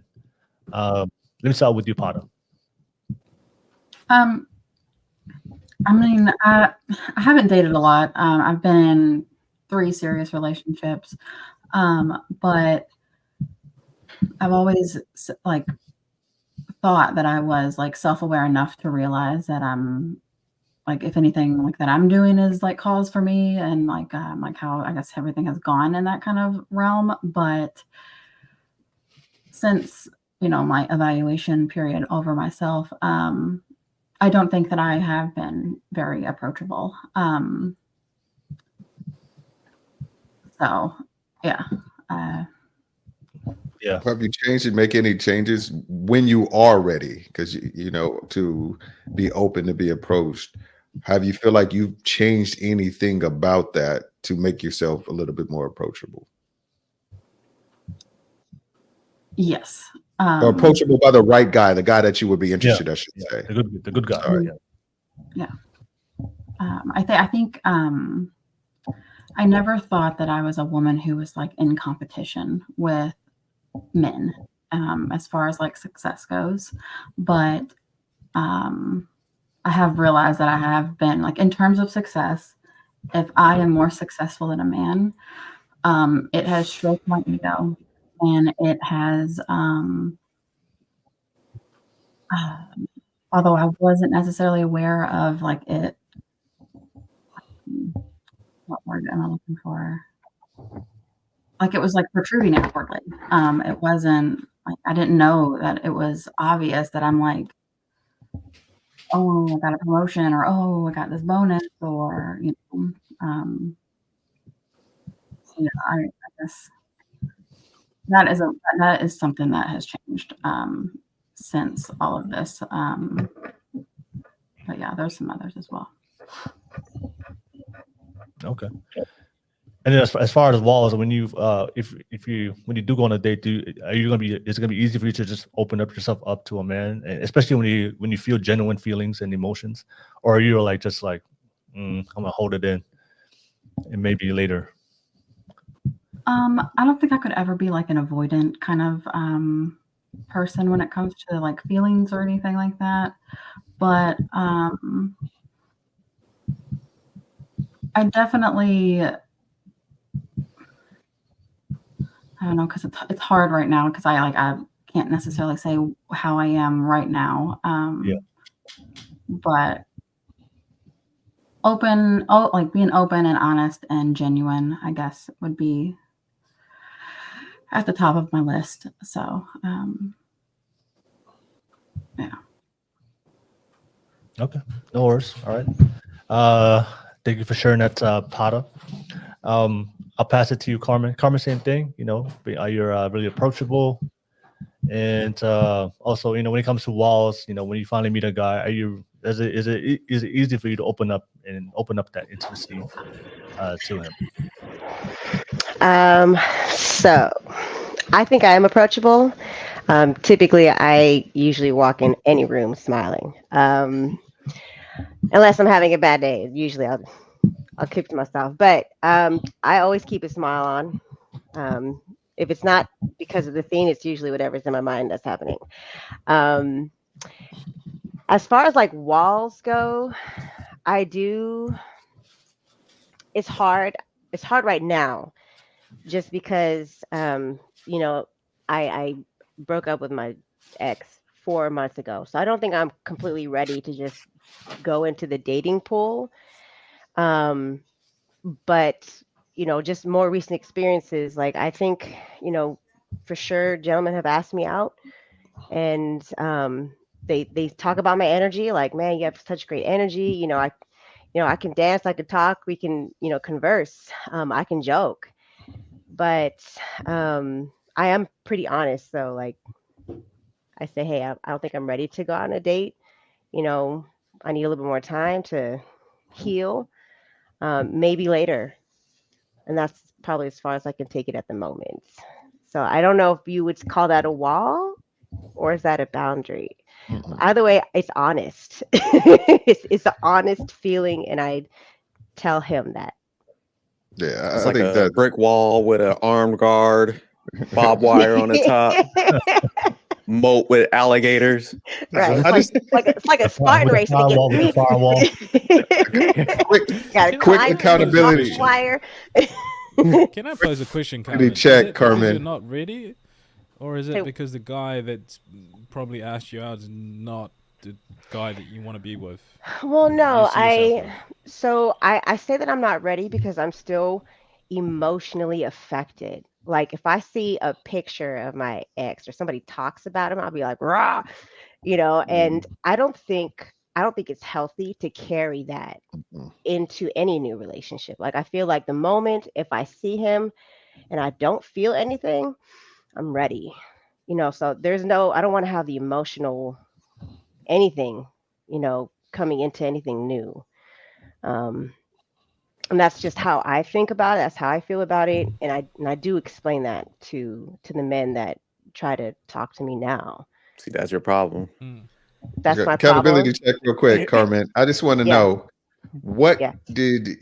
what would you change that you did? What would you do differently in this relationship? Not the I would choose better, or I would expect more than him, or I wouldn't give so much. What is something that you feel like, you know what, this contributed probably to the end of my relationship. I'm going to change and fix this to make sure I don't bring this over into the new relationship. Wait. Can you say that again? I said, what was have you thought about Yeah. anything that you would do differently that in this relationship, if you were to get into in the next relationship, that you would do from the previous relationship? And I don't want to mean like someone be like, oh my god, I cared too much, No. something Yeah. that's like we're self-reflective, where that I need to change that because that shit wasn't good for the relationship. Yeah. Well, yeah, I think about that almost, I don't want to say every day, but like for sure all the time. Like what could have been changed even then and how I can carry that over, like the lessons. Like for example, I actually talked about this in the podcast. Being able to respond faster would be one of them, especially if a man wants to talk about an issue that's happening right now. And I talked about this a few podcasts ago. Like, I'm the type of person that wants to think about it for a couple of days, or not a couple of days, but for hours. And he wants to talk about it now. So that's one thing I know I need to work on. How can I respond faster to be able to talk about those issues while I'm feeling it, while I'm feeling the raw, which is something that I've, been having trouble with. Do you think that's a negative? You think taking time to step back and kind of gather your thoughts and make sure you say it in a way that might be productive and is I don't bad? think it's I don't think it's a negative, but it's not something that I'm used to. Like Paulo said, you know, he would like to discuss it now. Give me the raw emotions, right? And there's a 50-50 feeling towards that, right? The raw emotions is what's happening right now, how I feel about it right now, but there's so many different questions and thoughts that happen, and I call it like the root system. One thought comes in and all of a sudden there's more. And then once I get started, I'm gonna keep going, right? And then it'll be hard for me to be able to pull one in to talk about just that. And yes, if I say it, if I do something, there's going to be something that I might say or do that I know I can't take back. And so I do personally believe that what's worked for me is having that time to think about it. And I think one of the examples now, right, is just like last week. I said something, knee jerk reaction, knee jerk thought. 2 days later, 3 days later, I was like, wait, I need to take that back. So That ship sailed. You're stuck with the builder guy. So But Right. So No, that's the thing, right? That's my next move. I can't be with a guy who's still trying to figure shit out. And that's what was happening with my ex. He's still trying to figure shit out. I need to be with the guy who's maybe got his shit together already. He yeah, already yeah, figured it out absolutely. 10 years ago. So that didn't that's quite the answer my lesson. question, but I'm gonna let you, because I'm sorry. you absolutely did not answer the question. The question was was did I used to nag him, or I have a smart mouth, or I didn't have sex with him, or I didn't do this. It's like there's things that didn't have that You you want a list. did. No, I'm saying the list. I'm saying it could be one thing. It could be one thing that you said, hey, you know what? Right. I learned that my role in the end of this relationship was X, and I am working on that to make sure I don't bring it into the next relationship, because I want the next relationship to be a long-term relationship. Which I No, you said said was being able you to said respond faster. respond faster. Okay. That's not a one thing. No, because You can. yeah, yeah. So if you truly want to respond faster, one of the ways that you can hold people accountable, especially in romantic relationship, is saying, if you want an answer now, it's going to be full of emotions. And I want to know, if I'm going to do that, are you going to hold me to what I say, or are you going to take what it is that you're requesting of me? If you give me a couple of days, I may be able to respond better. However, if you need me to respond right now, it's going to be full of emotion. Please don't hold me to it. It is my emotions now. It is what I'm feeling now, and this is what's coming to me. And if you want that, I can give that to you.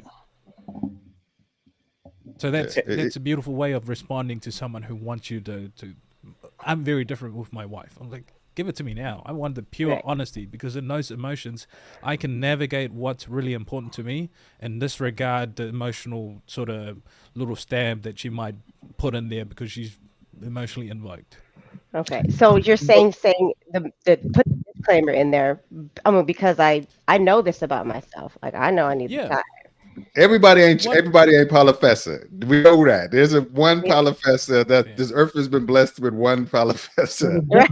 Other guys don't have that same reaction. If That's you fair. come with the raw, they may come with the raw back, and it may be some defensive thing that they get, and it could get ugly real quick. But he's like I'm the exact opposite of him. I don't want you saying every and anything to me. I want you to recognize that I may react, and it may become ugly. So we need to have that understanding that I'm the guy that if you have a problem with me, take the time necessary to figure out what the problem is and how to stay on message on when we have that discussion. I don't, like you said, I don't want it to branch off into 5 different things, because that's what could easily happen. I want you to stay on mode and say, okay, you didn't do X, and that's all we're talking about. We're not talking about last week when I didn't do Y. That's what I want to talk about. We're going to talk about Y when Y is happening. But I don't want it to branch up. That's what I was saying. So, but I kind of agree with Paulo to a little bit. Can you take like 30 minutes and then come back and we talk about it? Because I don't want to wait like 4 hours. The energy done changed, and now you're revisiting stuff. So that I don't want to be. If energy is hostile, you want that energy to change. You want the energy to die. That's what I'm saying. Take 30 minutes and come back. Let's address it and move past it. Because even when we're talking about time management, it's just like, man, that's just gonna waste time. Then it's that awkward silence. With people walking around each other, she's upset. So it's like, man, take 30 minutes, come back, calm down a little bit, run around the neighborhood, do this couple laps.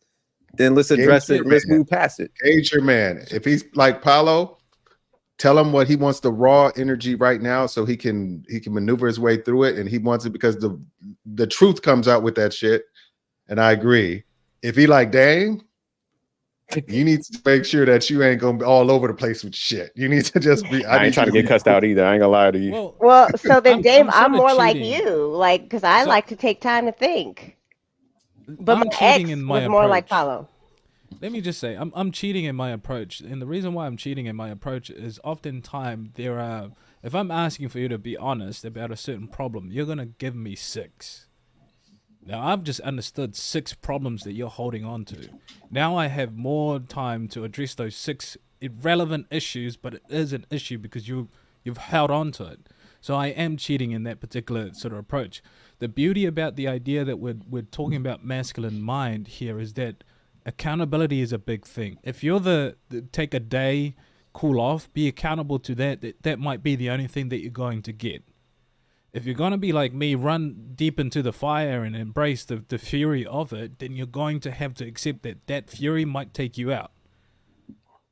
So you have to be accountable to whichever the decision is. For me, I want the raw, honest truth, because I get the passion and I get to the core of it, but I also reveal maybe additional information on things that I am doing to this relationship that I'm not aware of. And that's where I'm navigating, my dynamic is that, okay, so you don't like me leaving my jocks on the floor, even though we're talking about, the dishes being in the counter and I do these things. Okay.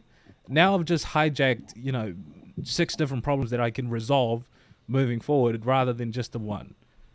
So I've given someone a cheat code right there. That's why I want the honest truth, because I'm proactively looking at the current issue, but I'm also gaining more information, because yo ladies just it's like, what do I call it? It's a buckshot 6-shot mag, and you just bang. Pray and pray. Take it School as it shooters. is. If this is what you want. Yeah. So that's how I look at it, and I can navigate those. I can navigate that conversation because I understand in that moment she's gonna come with fire. So I've got to get my fireman hat on and get ready for it. Yeah, my wife better cuss me out in some lingerie or something to ease the blow, so I can like tone out while it's going on.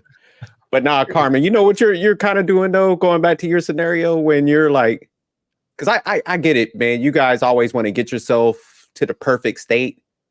But just think about like a lot of the potential good guys that you might be like blowing off when they could help your mind escape and get over that guy. So I do think like, do definitely take your time. Nobody's saying like jump into anything. Because I mean, you could be like friends and just go out and do like events. So it doesn't always have to escalate to that next level. And you can have those conversations where you could be like, vetting out some of those like guys and stuff during that process. But just to kind of be like, nah, let me wait till I'm, fully healed. What is that, like 2-3 years or something? And there's not just like a pool of like good people that just sits on standby waiting for everybody to like get right.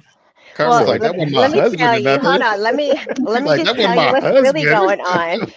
So look, in the past couple of months, like I put myself in like it's called like a singles group, so we do go out as a group and we hang out and get to know. And some of these guys have like said, hey, can I take you out? But the thing is, I'm more of like an observant person. Like I need to observe you and how you treat other people and not just me. So I'm kind of cat-like. Like I want to look and see how you act outside of me. Like are you still respectful to the rent? Kevin, Yeah. Most guys hate cats. Don't be cat-like. I got a cat. Start thinking like Petco, cats running around the house. And again, I think this is where it's an opportunity for communication, right? So one of the things that I did very, very earlier on that can be true for women too with my wife was that I preempt her. I would love to have a relationship with you. I don't think I have time to pursue anyone else. So this is it. However, let me just preempt you. It's going to be rough. And it's going to be rough for the fact that I haven't been in a relationship, serious one, in the last couple of years. So I'm habitual in things that are going to be detriment to a relationship. But I will make the effort to work those things backwards so that I am in a position to be in a relationship. Should you choose that to be an option, great. Just don't bring it back on me. But I promise you at the end of this road, it's going to be a completely different, phase or season. And for you, I think being honest in the sense of, look, I have some shit that I'm carrying with me. Has to do with my ex. If that's something that you're willing to take on, that's on you. But I'm putting myself out there for the opportunity to take on a relationship that I really want to be in. So that's ownership of your shit. Because I hate the idea that we're selling to people that you have to be fully healed. Most of us will carry things that will affect us. It's learning how to deal with those triggers and finding other ways to channel those things that gives us maneuverability in terms of how we move on with life. You're never going to get over the fact that someone has had a massive impact in your life. You might cry, shed a tear, or you might throw a plate. being honest about those things allows you to move on a lot quicker than what people anticipate it to be. Yeah, thank you for sharing that. Let me just pass it to Anna. I'll give Anna some time, but I know Anna, we were discussing about walls, approachability. So yeah, when it comes to you, when you want to meet that, when you finally meet that good man, when it comes to approachability, and then having walls to open yourself up to that man, you do a great job with that. Or what's your thoughts on that? I don't think I'm very approachable at all. Like, I think once people, I'm just gonna be honest. I think once people get to know me, they're like, oh, okay, like she's fun. She can kind of, but generally speaking, I know I have a lot of work to do on my approachability because I do have a tendency to just kind of walk around because I've been taken advantage of. I've been taken advantage of by a lot. So I'm very used to kind of just walking around with a very straight, don't mess with me face. I'm here to do what I need to do. Like, just get out of the way. Like, I don't want to deal with anybody. And I think that does hurt me in the long run. Because I don't think even I want to be around myself, if I'm being completely honest, unless I'm more approachable. And so I know that's something that I have a lot of work to do on. And like Carmen, I'm recently 4 months, same time frame, out of a relationship. And I want to really figure out and drill down and identify why I'm making the choices that I'm making before I even open myself up to being in another relationship. I want to get better at identifying, okay, what am I doing wrong? How do I fix it? What do I need to fix in order to not only be the partner that that person deserves, but to be approachable, to even have someone even want that type of a relationship with me. So I know that I have a lot of work to do on approachability. I know that it's very, very important. And I think there's a lot of things that I just kind of have to piece through bit by bit to figure out why I'm not as approachable and what I can do to improve it. Just being honest. Can I ask a question? Do you go out and just like have a good time with your girlfriends, just laugh and drink and enjoy each other and just have a ball with your friends? Not just girlfriends, just friends in general. Do you go out and have a good time? So I was extremely isolated for 2 years. So my friend pool is extremely limited. I've moved a lot. So that's one of the things I'm working on now, is just getting involved with a really great group of people. And that's hard to find. Like, it takes time, especially when you're coming from a situation like that. It's very, like my sister, I think she took me to Milwaukee and I was like so intimidated. I'm like, we're not even doing anything and there's all these people. Like, Yeah, it just takes time to get back into that. But that is one thing I'm working on, to be able to just go out and have fun with people and just be myself.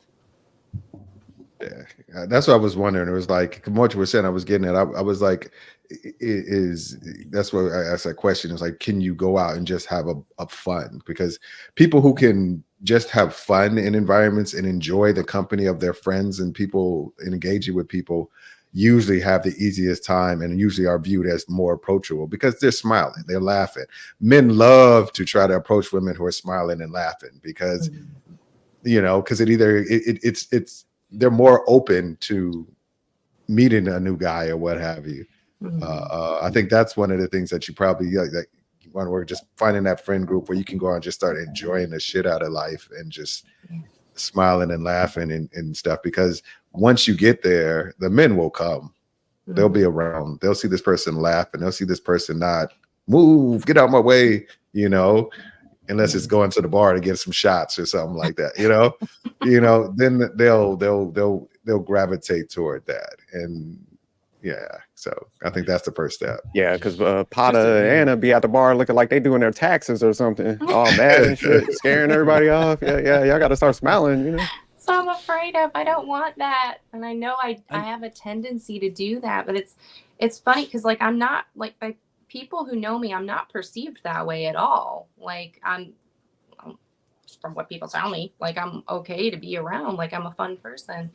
It's just that I have a very, like, The people you toughest feel to- safe around. The people you feel Yeah, safe, like safe around. I hear you. I have like such a low trust bar at this point that I'm like, it takes a lot for me to be like cool and comfortable around someone to be able to have fun. A quick question to the ladies, Bada, Carmen, and Anna. When you see a man approaching you, and you know he's approaching you to talk to you, to ask you out, do you tense up? Right? Good Oh, question. Or do you like, yeah, like, so Carmen said no. no. So Carmen said no. I think What about you, Bada? It depends how they approach me. Granted, I have severe social anxiety. But like if I like what I see and he's respectful and like just digging his vibe, then I'm not gonna be as tense. But I mean, I guess naturally, maybe, yeah, I be like, oh gosh, like what's about to happen here? Because I mean, guys aren't, at least where I'm from, they're not the most respectful, and they oftentimes, more times than not, are a bit creepy. Where are And you if from? respond, Louisville, Kentucky. Okay. Okay.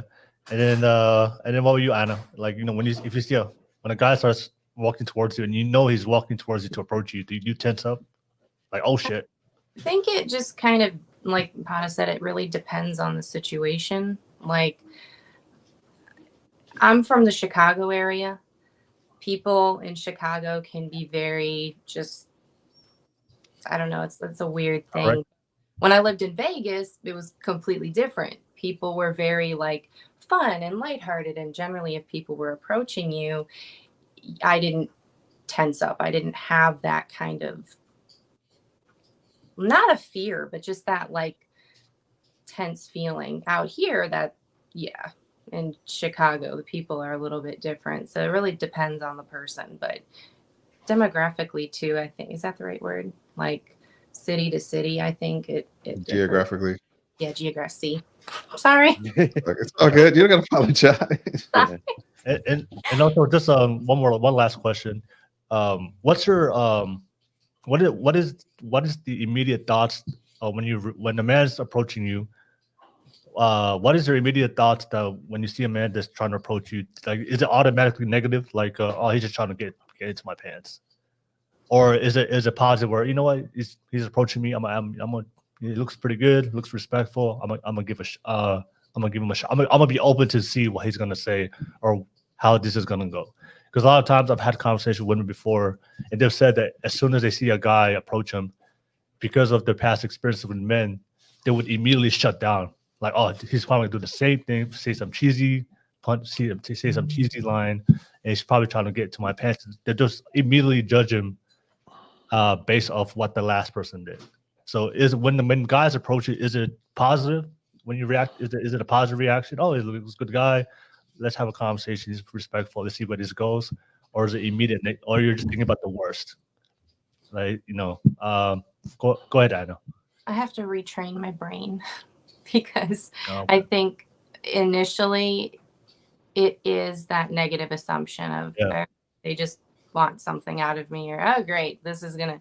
But at least I'm aware that my brain is gonna go there, and I can kind of catch it and be like, okay, that's not fair, because you don't know this person, you don't know who they are, what their life story is like. So really, you can't say that. Now you're making a generalization, and then I can kind of be like, okay, like, let's not jump to conclusions. Let's give the guy a chance. Let's go from there. But at least I catch it.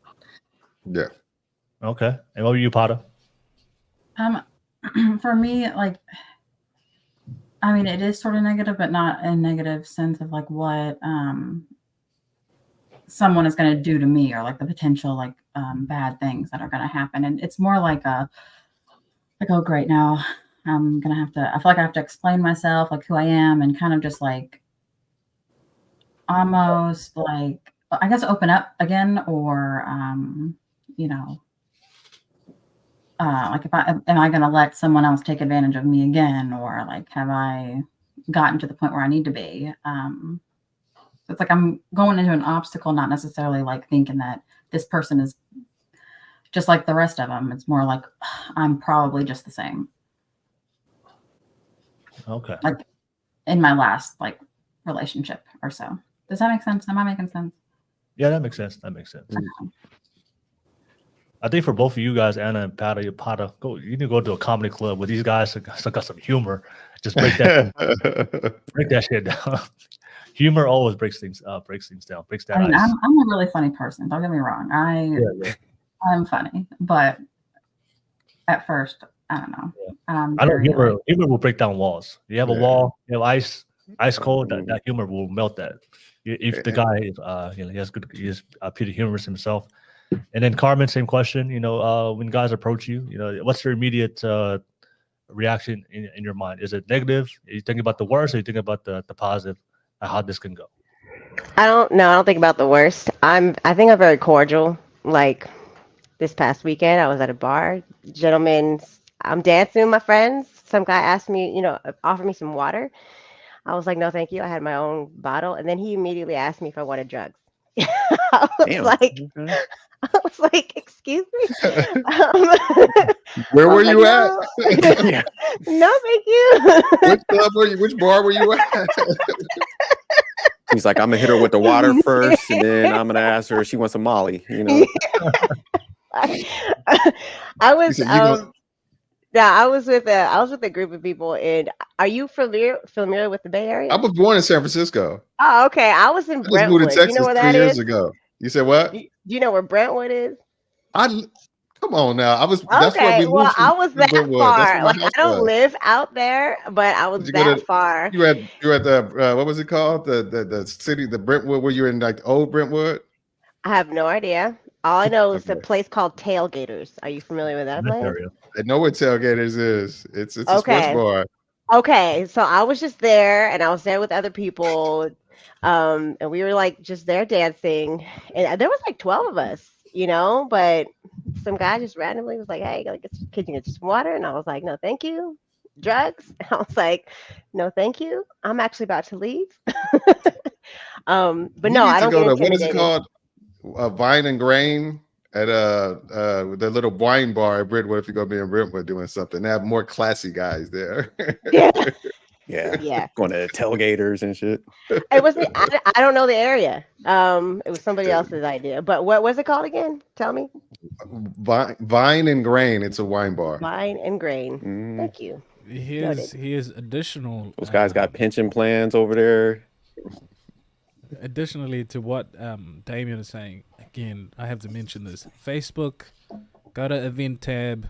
If you're visiting a place, type in the place, especially in the US, you'll find events almost every damn day for the next 3 months, and it gives you a variety that's not exclusively for alcohol. It gives you a variety of things to enjoy, and also use those things to pursue different interests. And not only that, you find great people to network and potentially build relationship with. Louisville has got events all over. You got Fleur de Fleur outdoor markets in April 13th. I don't know what people are into. Chicago's got an Italian beef festival coming up. These things are great. It expands your range in terms of where you meet people, not just at the bar, not just where alcohol and drugs are consumed. So expand your range, use Facebook events. Again, if you want to expand the way that you look at people, go to different environments. Don't just limit yourself to booze infested areas.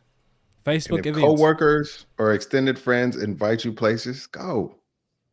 Like if you got coworkers say, "Hey, we're gonna hang out, we're gonna do something," go. It's even if you're not even that super like they're close with them, or you're not friendly with them, or what have you, that friendly, just go for the experience of socializing, just so to get your social skills up, so you can get comfortable around people and people talking and people, just enjoying themselves, because it's contagious. It's infectious. When people enjoying themselves, you have unless it's like a really bad situation, you have no choice but to enjoy yourself a lot of cases.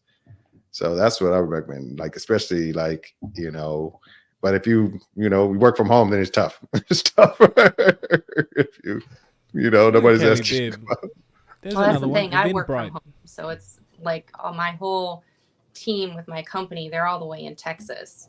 So if I'm all the way in Chicago, I think there's like one event a year where everybody like gets together. And other than that, I'm kind of just like in my own little bubble. Yeah, you gotta do like the Carmen did, like go into like friend groups and stuff like that. You need to kind of like, Definitely. And I'm an introvert. Just I don't know if you know that, but I'm an introvert. Naturally, I want to be home. But but if I want to meet people, I know I need to be out. So I started to join like groups and going to places that I'm not familiar with, meeting new people that are not in my normal social circle. So it's been helpful. Yeah. Okay. All right. Thank you for sharing that, ladies. And yeah, I see you guys on the live chat. BJ Tight 98.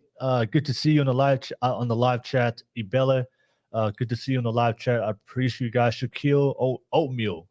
Good to see you on the live chat. Thank you so much as always. Appreciate you guys as always. Let's get that live chat popping, get those likes up, and yeah, and those ninja. I know there's a couple of ninja watchers right now creeping right now in the background. So let's definitely come out your closet. I want to encourage all the ninja watchers come out and start participating. I know I'll eventually get you guys to come out one by one day. I'm just gonna encourage you guys. But I do appreciate you guys watching. Definitely come over to YouTube. I do want to ask a question to the ladies, and I think Carmen, you asked this question to me. I want to pass it to the fellas, but we were having a conversation about do you want to be with a man that's established, or do you want to be with a man that's currently building, and you help build that man, or in that process. So just real quick, I know where you stand, Carmen. You changed your mind. You want to try out the established man. Pata, do you want to be with a man that's building from the ground up, or would you rather be at this point of your life, or would you prefer to be with a man that's already established already? What do you think? I'd prefer, I guess, where I'm at now. I prefer them to be already established, but I am still open to the up and coming, I guess, as well. Okay, the up and coming. Okay, all right. All right, and then Anna, same question. Do you prefer a man that's already established, or do you want to be with a man that's building from the ground up? Definitely, from my experience, somebody who's established 100%. I need that level of trust and stability to know that they've come to that point to where they're solid in that. Okay. All right. So for the most part, everybody wants the established man. So I think, Carmen, you brought this up on, I know we were through our exchange, but I think your question was, what are the things, what is it like to try to date and attract that man? Because I think you brought up that, I don't want to, I correct me if I'm wrong if I said this, Carmen, but I think last time you said that you don't want to compete for his attention or something like that. Was that the one? Was that what you said? Let me check my own text messages. Hold on. Yeah.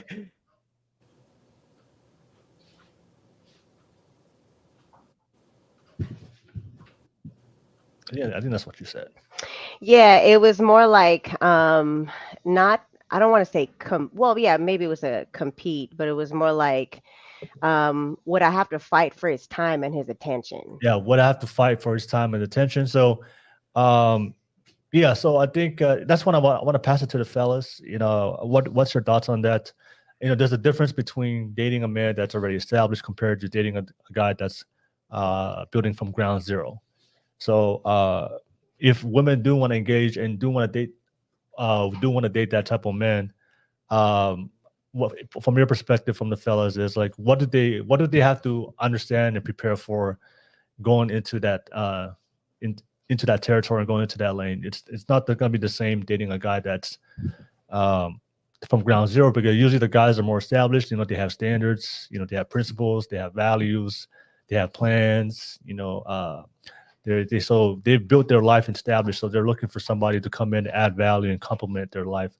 So, fellas, I just want to pass it to you guys. What do you think about that? What do women need to understand if they choose to go for the man that's established? so they can have the best opportunity to not only attract them, but also secure commitment from that man. Go ahead, One David. thing I have to stand is he's going to be busy. That goes without saying. If a guy who's built something for himself, he's going to probably want to be there to maintain it and make sure that it's doing what it needs to do. So he's going to be busy, but over time, if he finds value in the time that he spends with you, and if he finds that you are at you find equal value that he doesn't get from working and stuff like that, he'll start to make you a priority just the same. So just prepare yourself for early on. You may be the person that he doesn't have a whole lot of time to engage with, but as time goes on, that can change, and he'll be like, all right, you know what? Kicking him a Carmen is cool because we just chop it up. I don't have to worry about payroll. We can sit there and just laugh and talk and just have a good time and what have you. So, and I'm going to need that more and more. So I need to prioritize spending more time with her. And then that's what happened. It'll slowly do that progression into where you become a significant priority. Your priority, you won't be that priority right away. With dudes who aren't doing shit, you can be the priority right away because he ain't got nothing else going on. You can be like, oh my God, he gives me all this time. He's always there to come to my house when he needs him. He's always there to answer the phone. He's always there to do something that I want to do because he ain't got shit else going on. Dudes who are established or building something, they need a little bit more latitude and understanding as far as it comes to time with you, and you need to understand, like I said, it's going to change as you become more of a priority. And also, quick question, Damien, to add on to what you said. So do women also have to, especially women, if they want to date an established man, do they have to get used to being said for a man telling them no? Yeah, absolutely. Yeah. Or not just saying no. If you're asking for certain things, them not initiating a lot of shit. Like, for example, they won't be like, oh, I'm going to be the person that's okay. They may be like, if you want to go to a movie, they may not say, hey, let's go to that movie that you talked about. It could be like, hey, I want to go to this movie. Can we schedule some time to go to this movie? And then, they can fit that. They'll do what they have to do to accommodate you. Okay. All right. Thank you, Damien. I'll pass it to you, Paulo. Paulo, anything you want to add on to the women who want to date establishment? What did they get themselves into? It's been outlined by Dame, essentially. A big part of it is that you might have to organize a lot of the things that you want. But again, comms is very important. Manage your expectation and say, look, I'm a girl who loves attention, and I see that, I'm very interested in you. When you have free time, can we book in a date or whatever those things are? But the latitude needs to be there, because these guys don't look at attention in the sense of attention is time and time is value. And the fact that he is giving you his attention means that there's value there. So you have to work within a framework of, okay, when do you have your time off? Let's schedule something. But don't get annoyed if I text you and say, good morning, I miss you, whatever those things are. If you do, then let me know. A lot of these things can be alleviated if we just say the things that we want to say, without the idea of, oh, I don't want to come off as clingy or whatever. Being honest oftentimes is the best policy for people who are intentional. The fact that we find meaning in the interaction means that there's value in there. So optimize for that value by saying, look, I really enjoy your company, and I'm someone who loves the little attention. That's who I am as a woman. And if that's something you don't do, don't get annoyed if I send you, a text or say, good morning, hope you have a good day. If it does get overbearing, you please let me know. And look, I know you don't have a lot of time. When's the next, if you got planned for the next time that you're free? If you don't, let's go to a steakhouse or whatever. And most of these guys are very exceptional in the way of, oh, great, never thought of that. Yeah, let's put it in the calendar. I'll book it out. Let's go. And they don't have to be reminded either. That's one of my pet peeves, is being reminded of things that I've already said I'm going to do it. All right, thank you, Paulo. I'll pass it to you, Jerk. Jerk, same question. Yeah, if women want to date establishment, what are they getting themselves into? Yeah, Dame hit on something very, I'll say, important that I think like women need to kind of focus on. And I think, when you're dealing with, like he said, broke guys that don't got their stuff together, that might seem fun. They got abundance of time because they're not working towards nothing. So when you get with a guy that has like that structure, understand like his time's a little more limited. And plus also you need to look like he's thinking long term. So, he might say he's 40 right now. 5 years from now, a lot of his time is going to start freeing up because, he might bump up to a new position where he has like less direct reports, more time is going to free up. So you got to kind of look at it like, that's why I say it's important when you start going out on dates, like ask him about his schedule, ask him where is he trying to, head to as far as like rising up in a company, and be like, why are you trying to rise up? Oh man, if I get up there, I'm trying to free up more time. So typically a lot of guys that have their stuff together kind of speak like that. And I think females, that's why it's important to ask those type of questions, because he's going to start freeing up that time. So like what Dame said is like, when you start hanging out with him, his time might be a little more limited and structured and stuff, but he's going to start pulling you in. For example, like me and my wife, we'll go to like, she was doing the Orange Theory. So I joined the classes and, we'll go work out with each other.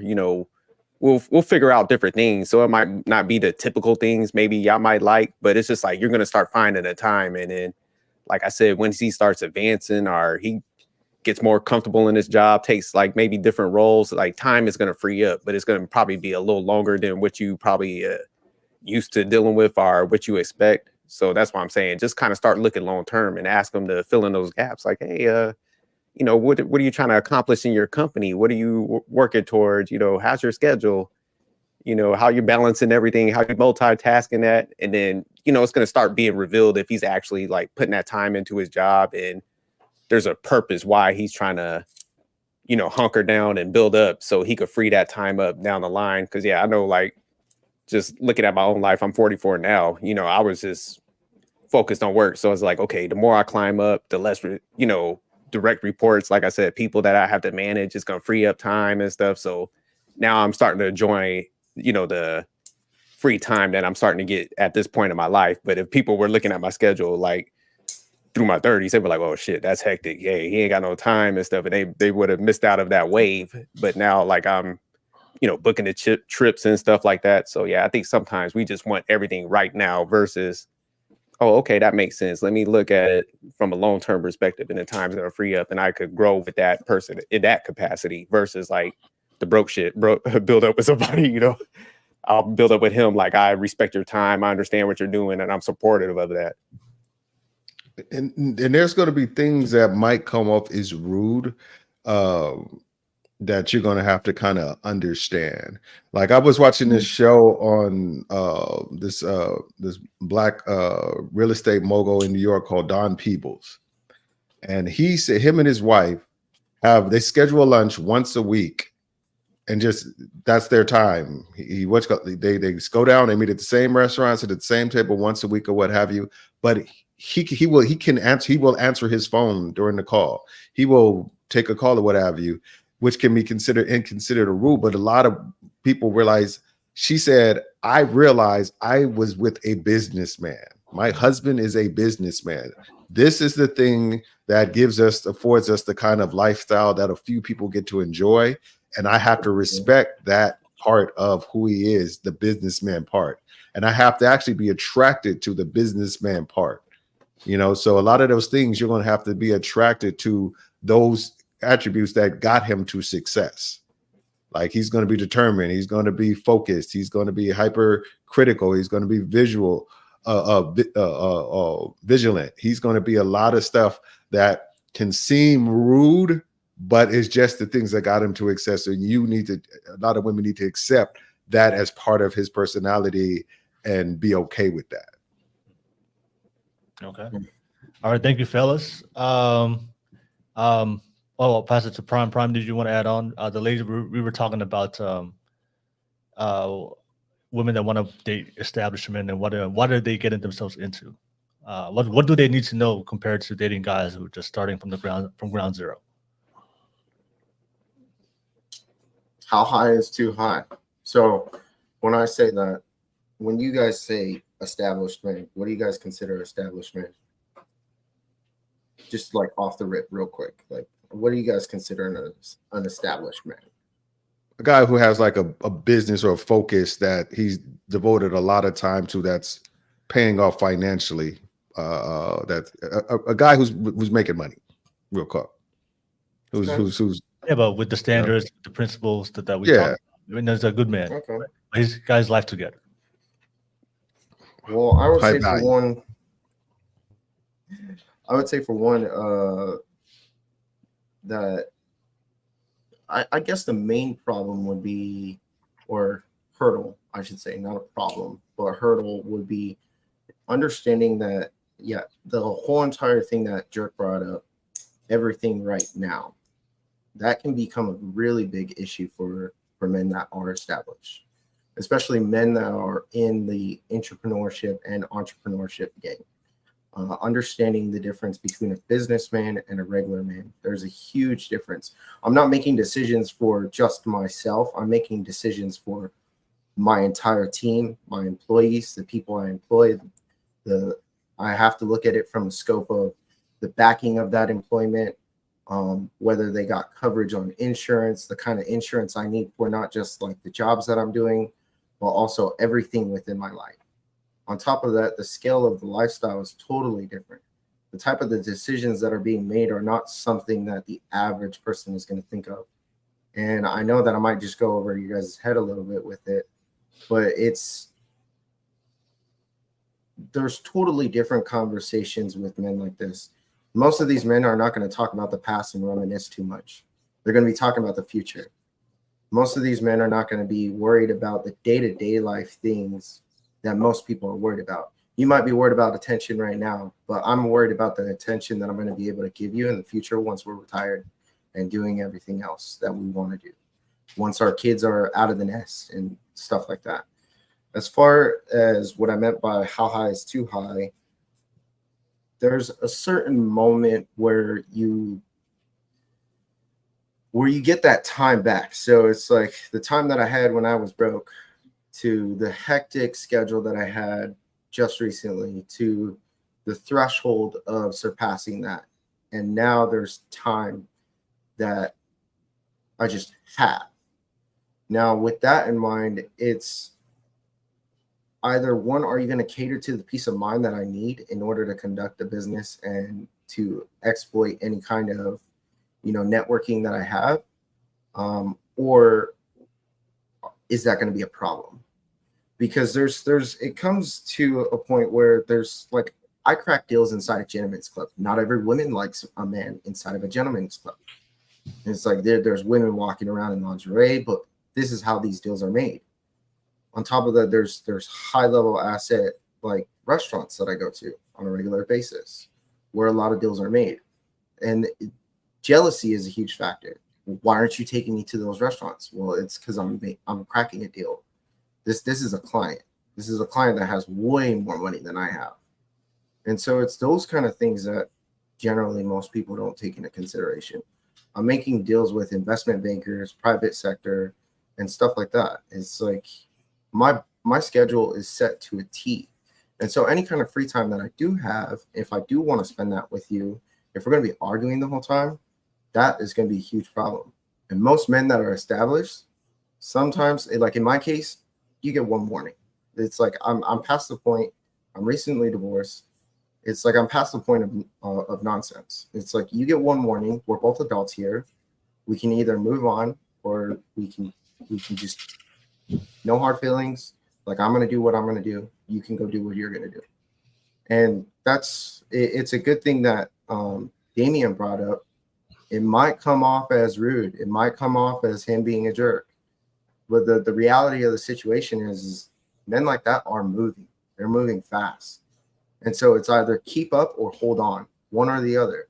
If you're not going to do either or, then it's not a matter of you holding him back. He's going to move on with or without you. And so I know that was kind of harsh, but That's kind of the reality of the situation.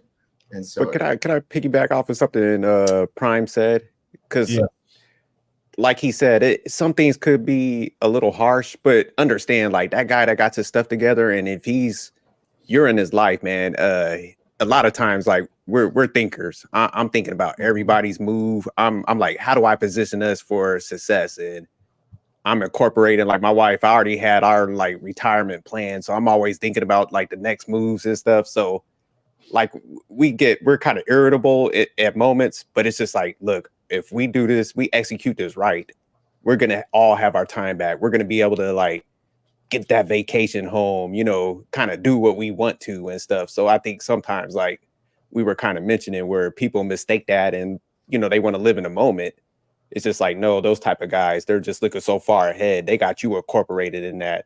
So you just got to kind of have that understanding. So like, that's why I was just saying before, like, ask those questions and you'll start seeing like, hey, I'm just thinking about how we could pay this off quicker because we'll free up this money. Now we could throw this on this, you know, so it's like a trickle effect, you know. So sometimes people are like, oh, they're irritated in this. It's like, nah, like, trust me, if you're with that guy, you're riding with him, he's got you included in that success, and it's going to buy back everybody's time. And it's pretty much what we've been talking about this topic. That's how those type of guys just look at everything.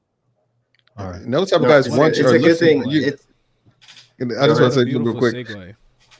Those kind of guys, like, they're most likely older, so they're probably looking for you to be the last woman to see them through the end of their life. They're not looking to be jumping around and going to 50 different people. So if you snag them and you can get down with those kind of things and you're acceptable and agreeable to those things, you probably got something solid for the rest of your life, unless he's like a total asshole or you turn into a crazy person. That you can potentially have the last person that you're going to be, because they don't want to go through the rigmarole of dating a bunch of different women and trying to start this stuff all over again, because it's time consuming. And like people say, time is money, and you have a good opportunity to find your guy. Yeah. No, yeah. And it's a good thing that you guys bring that up, because it's like, especially for me in the dating sphere, like, because I've re-entered into the dating sphere, one thing that I've noticed is that this is a really bad way to say it, but because I have a daughter, a lot of people generally, a lot of women will look at it as, oh, he has baggage. The thing is that, like, I'm not dealing with broke people's shit. So like the whole entire dealing with my ex, lawyers handle that, mediation handles that. Like, I don't deal with that. Like, I have that taken care of. Any kind of legal issue that I'm going through, that's already taken care of. So it's like, to conclude it to baggage, it's almost to the effect of broke people shit. I mean, for lack of better terms. And it's like those kind of things, like cracking deals and doing contracts and all of this stuff. It's like a lot of it is handled methodically, and a lot of it is, I take my internal job and my background job is to take the guesswork out of a lot of shit. And it's like, the more you keep me guessing, the more of a problem that we'll end up having. Yeah. And so it's like, with that in mind, it's unspoken expectations are eventually do become premeditated resentment, and that kind of thing. Like, I just can't deal with. Like, I really can't. Yeah. And so I'm just speaking from my own experience. Let me just pass it back to the ladies. Carmen, Pata, Anna. I know that was a little tangent, but what's your response to the fellas?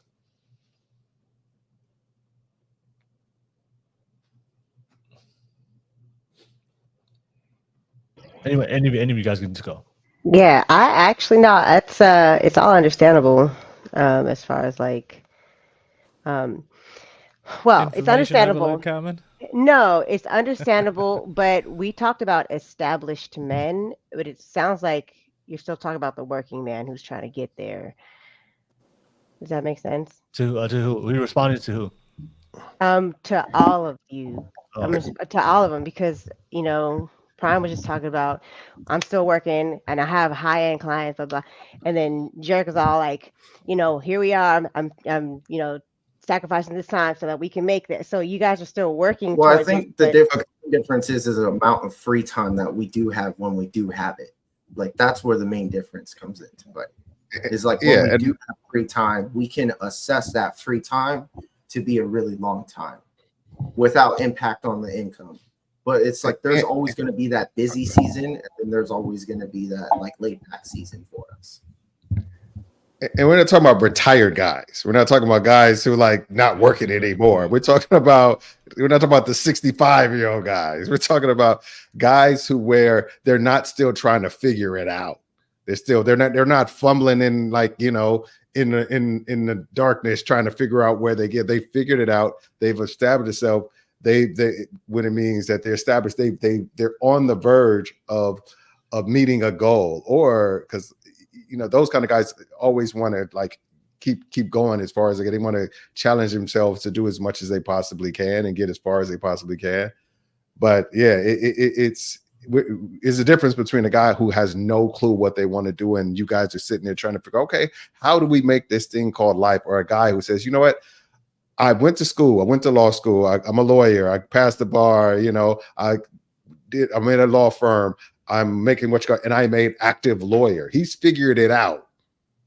That's what's he's gonna probably ride through the rest of his life in as a lawyer and retire as a lawyer. He may, you know, diverge and go something else, but he has a stable foundation that he can hold on to for the remainder of his life if he wants.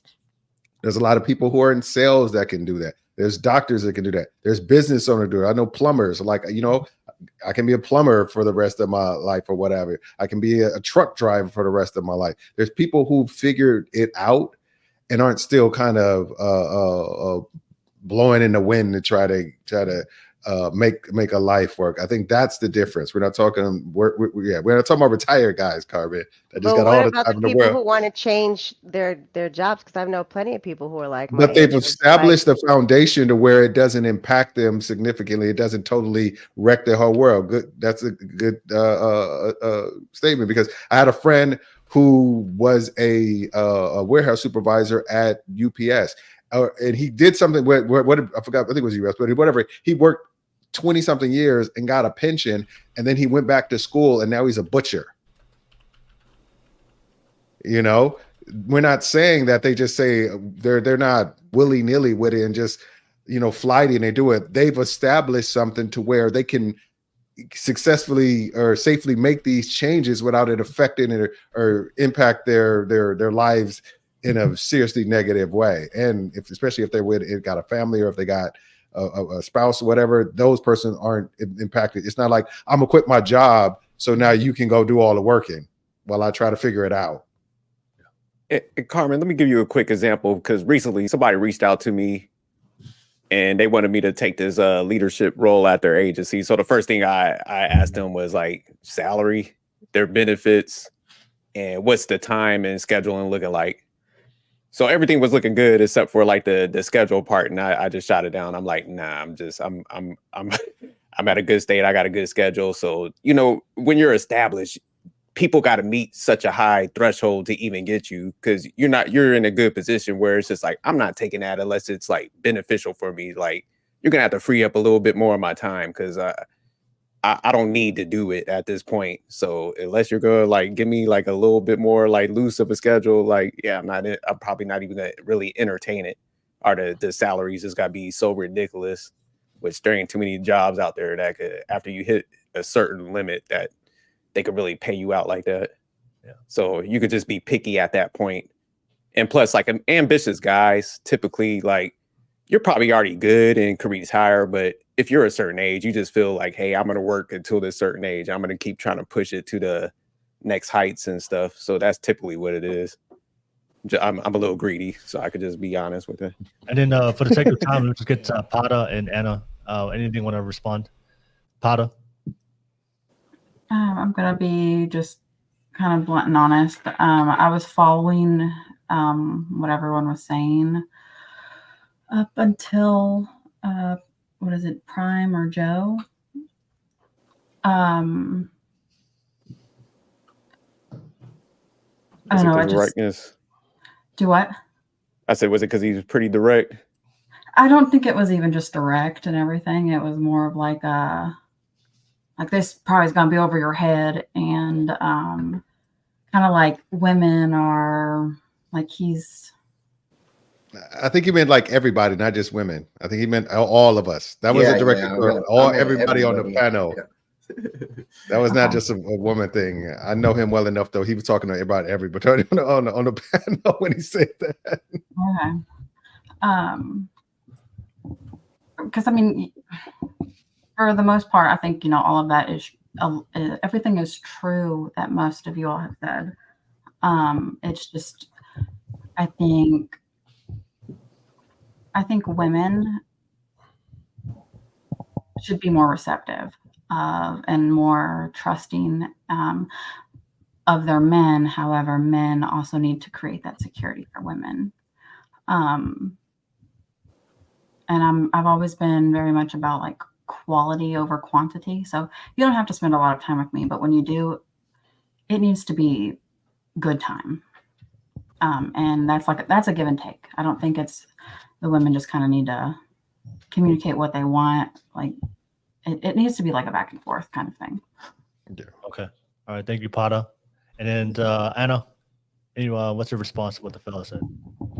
So I saw this TikTok video actually today. It came across my feed, and it was this girl who was almost in tears saying, well, everybody wants to date a high value man. Everybody wants, you know what I'm talking about. We had a show on that yesterday. Yeah. And, everybody wants until he starts holding you accountable. And she's like on the verge of crying. And I think there's an expectation throughout society for not everybody, but I see it a lot on social media where the man is just supposed to kind of provide and give her whatever she wants. And then she's just kind of there and just receptive to all of this stuff. And nobody really talks about what it takes to be with a man of that caliber who is working hard, who is doing those things to be able to give her that life. And it's only natural that man would want to hold that woman accountable, to want to have those expectations for her as well.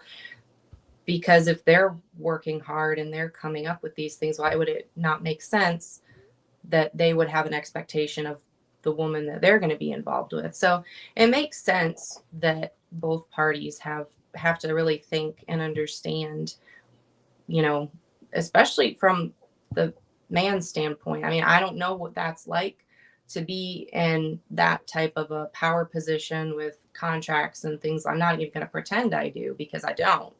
So there's a level of respect that I have to give and say, hey, you know what you're doing. It's my job as a woman, whenever I find that man, to support him in that and say, hey, how can I help?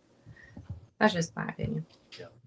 And the last question before we conclude, I know Damien brought it up that you may have, because you want men who are established, you probably not to date older men. What's the oldest would you date? Pada?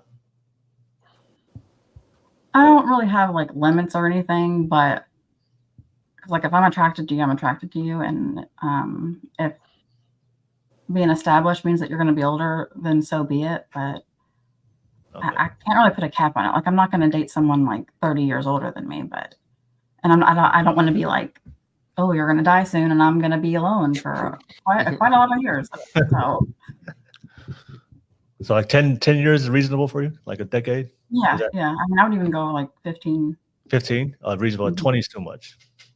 I wouldn't say that, but we're getting into with where we are as a society. Like you don't have that many years after that. So. All right, Potter, I don't want to see you in no nursing home with some glow sticks talking about like let's turn up. All right. Carmen, what's the oldest would you date? I'd probably say the same thing, 10 to 15 years older. 10, 15 years. Okay. And then Anna? Yeah, about the same. I would say 20 years might be a little too much, but if the attraction's there and everything lines up, I wouldn't say it's out of the question. But I think 15 years would be kind of the good limit. All right. How old are you, Anna? Huh? How old are you? Almost 30. Okay, so 45. Okay, Yeah. gotcha. All right, no worries. But yes, we have come to the end, the conclusion of the podcast. Shout out to everybody, real quick, to the panel. And thank you so much. As always, appreciate you guys. A lot of you guys tuned in and watched the entire stream. I appreciate you guys, and a lot of you guys are ninja watchers, watching the entire thing, creeping silently, about no communication and no feedback on the live chat. But I appreciate you guys anyways. But thank you so much. I want to pass it to the ladies. Thank you so much for making the time. Definitely appreciate you guys, Pada, Anna. Definitely coming back on the pod to share your time and your perspective and bringing the female perspective to the masculine mind. Definitely appreciate that. I'll start with you, Anna. Final thoughts and how can they find you? So I'll be the first to say I'm not really a big social media person, so I don't really post that often, but I'm on TikTok, Svet Vera. Final thoughts. I love hearing what everybody has to say because I think it's just such a diverse perspective. And one of the reasons I enjoy coming on here is because I have the opportunity to listen to other people and learn, and I actually learned some really cool stuff. So I had fun, but that's it. That's my final thoughts. I know. Thank you so much, Anna. And I know you say you don't like to go out, but at least you're going out virtually, putting yourself out there. I'm starting somewhere. See, I'm putting my toe in the water. I'm There you go. There you go. That blanket looks comfortable. It's very cool. I'm very happy right here. So everybody said people at least see that side of Anna. So good. Thank you so much, Anna, for jumping on. I always appreciate you being on the pod. I'll pass it to you, Pada. Thank you for coming back on. Final thoughts and takeaways, and then how can they find you, Pada? So I don't post a lot anywhere really. But I mean, you can add me on Instagram and Snapchat, preferably Instagram. But I really like the content that you all put out, and just the whole vibe of the show is really awesome, and it's very level-headed discussion. So I'm happy that you asked me to come back on here. Yeah. All right, thank you so much, Pada. Always good to have you on, and thank you for coming back on the show. Carmen, pass it to you. Final thoughts, and I know they'll find you here every Thursday. I'm in there. You don't show up, we coming to find you. Well, cool. Yay. So I want to thank you guys for putting out that question that I asked you and making it live. So I appreciate that. And that's my final thoughts on this. If y'all want to find me, it's Instagram, Samba Passion, SAMBAPASSION. Thank you guys. All right. Thank you so much, Carmen. All right. Pass it to fellas. Start with you, Prime. Final thoughts. How can they find you, Prime? No final thoughts in particular. But if you guys really want to look for me, just hit Will up. You could find me on Instagram, Operator Joe. Yeah, that's pretty much it. Thanks, as always, Will, for having me on. No worries. I'll pass it to you, Paulo. Final thoughts, and they'll find you here every Thursday. Find me here every Thursday. Other than that, I am out in real life looking at different things. I want to address what Anna was saying. So there is a misconception when people talk about the idea of high-value man. The first misconception is they think high-value man is someone who's rich and well-off. Not the case. It's a man of virtue. And by virtue, it's a man of standards. Someone who can say no to what we all see, and especially in social media content, a man who is getting multiple women. So you look at his selection of women and his ability to say no because he has something worth procuring, something worth pursuing, something worth building. And then he brings someone who's worthy of those things along for that ride. That should be the descriptor of a high-value man. The second thing is he's not the boogeyman. He doesn't snap at the things that people describe it to. What's intimidating about these guys is that they're very nonchalant about the bullshit. And oftentimes what that reveals is that it puts a mirror to just how much you've been jaded by experiences that are completely different from that type of guy. That is the intimidating part about those guys. So they indirectly hold you accountable by the measures of standards and values that they hold for themselves. And it's very revealing in the sense of, I don't deal with that sort of issue. I don't know why you're questioning your security. I said I do, therefore I do. So why are you questioning those things? And that is what some people are trying to describe the idea of high value is. Look, I think this conversation is great. I wanted to offer the main topic, at least a last element for the guys who are listening. If you're someone who's working in a entity and have no capacity for entrepreneurship, there are 3 things that I would love for you to look into. Look into the company that you're working for and look at their policy and the contract that you signed your name to. Understand those 2 things, because that gives you a lot of information on what you can actually leverage. The third thing is find ways to know what the scale, especially the pay package scale of that company. And the reason for that is it gives you a metric that the company themselves have put in place for you to scale within that entity. People don't leverage what they already have in place because they don't know where to look. Look into your policies, look into your company's pay scales, and not only that, look into your own contract. If you want to leverage anything, leverage information. That's the 4th element. If you want to leverage, if you don't have a lot of the other things that we've mentioned prior, leverage information. And you have great information at your hand. It's where you put your name to. It's what you sign your life away to. If you want to scale, if you want to put framework of responding to life and being adaptable, you have to understand the contracts that bind you, that earns you money. So, ladies, amazing conversation. As always, to the gents, appreciate the perspective. And to Will, thank you for the platform, so that we can discuss these things in its entirety and in depth that most people don't like to go to. All right. Follow, as always, thank you so much. Damon, final thoughts and how can they find you? Yeah, it was a great show as usual. Like, it's always good when we have the women's perspective and that we can answer questions that they may have from a men's perspective. I think that really opens up the dialogue between men and women to show that we're not as far away from each other as the streets may try to frame that we are. So I enjoy it. I encourage more people to come on and engage and come up and ask the questions that they want to get the answers to. And yeah, if you want to get a hold of me, you can catch me on IG at Can I Get Some Podcast. I think I follow everybody but Anna. So Anna, if you go to Can I Get Some Podcast and follow me, that'd be great. But if you want to see me talk my own shit, I actually will be doing a show this Tuesday. So go to Can I Get Some Podcast. I'm sure they'll have all the details of how to see to come on Tuesday's show. So yeah, that's it. It was great. All right, good to have you on, Damien. And last but not least, Jerk, final thoughts and how can they find you, Jerk?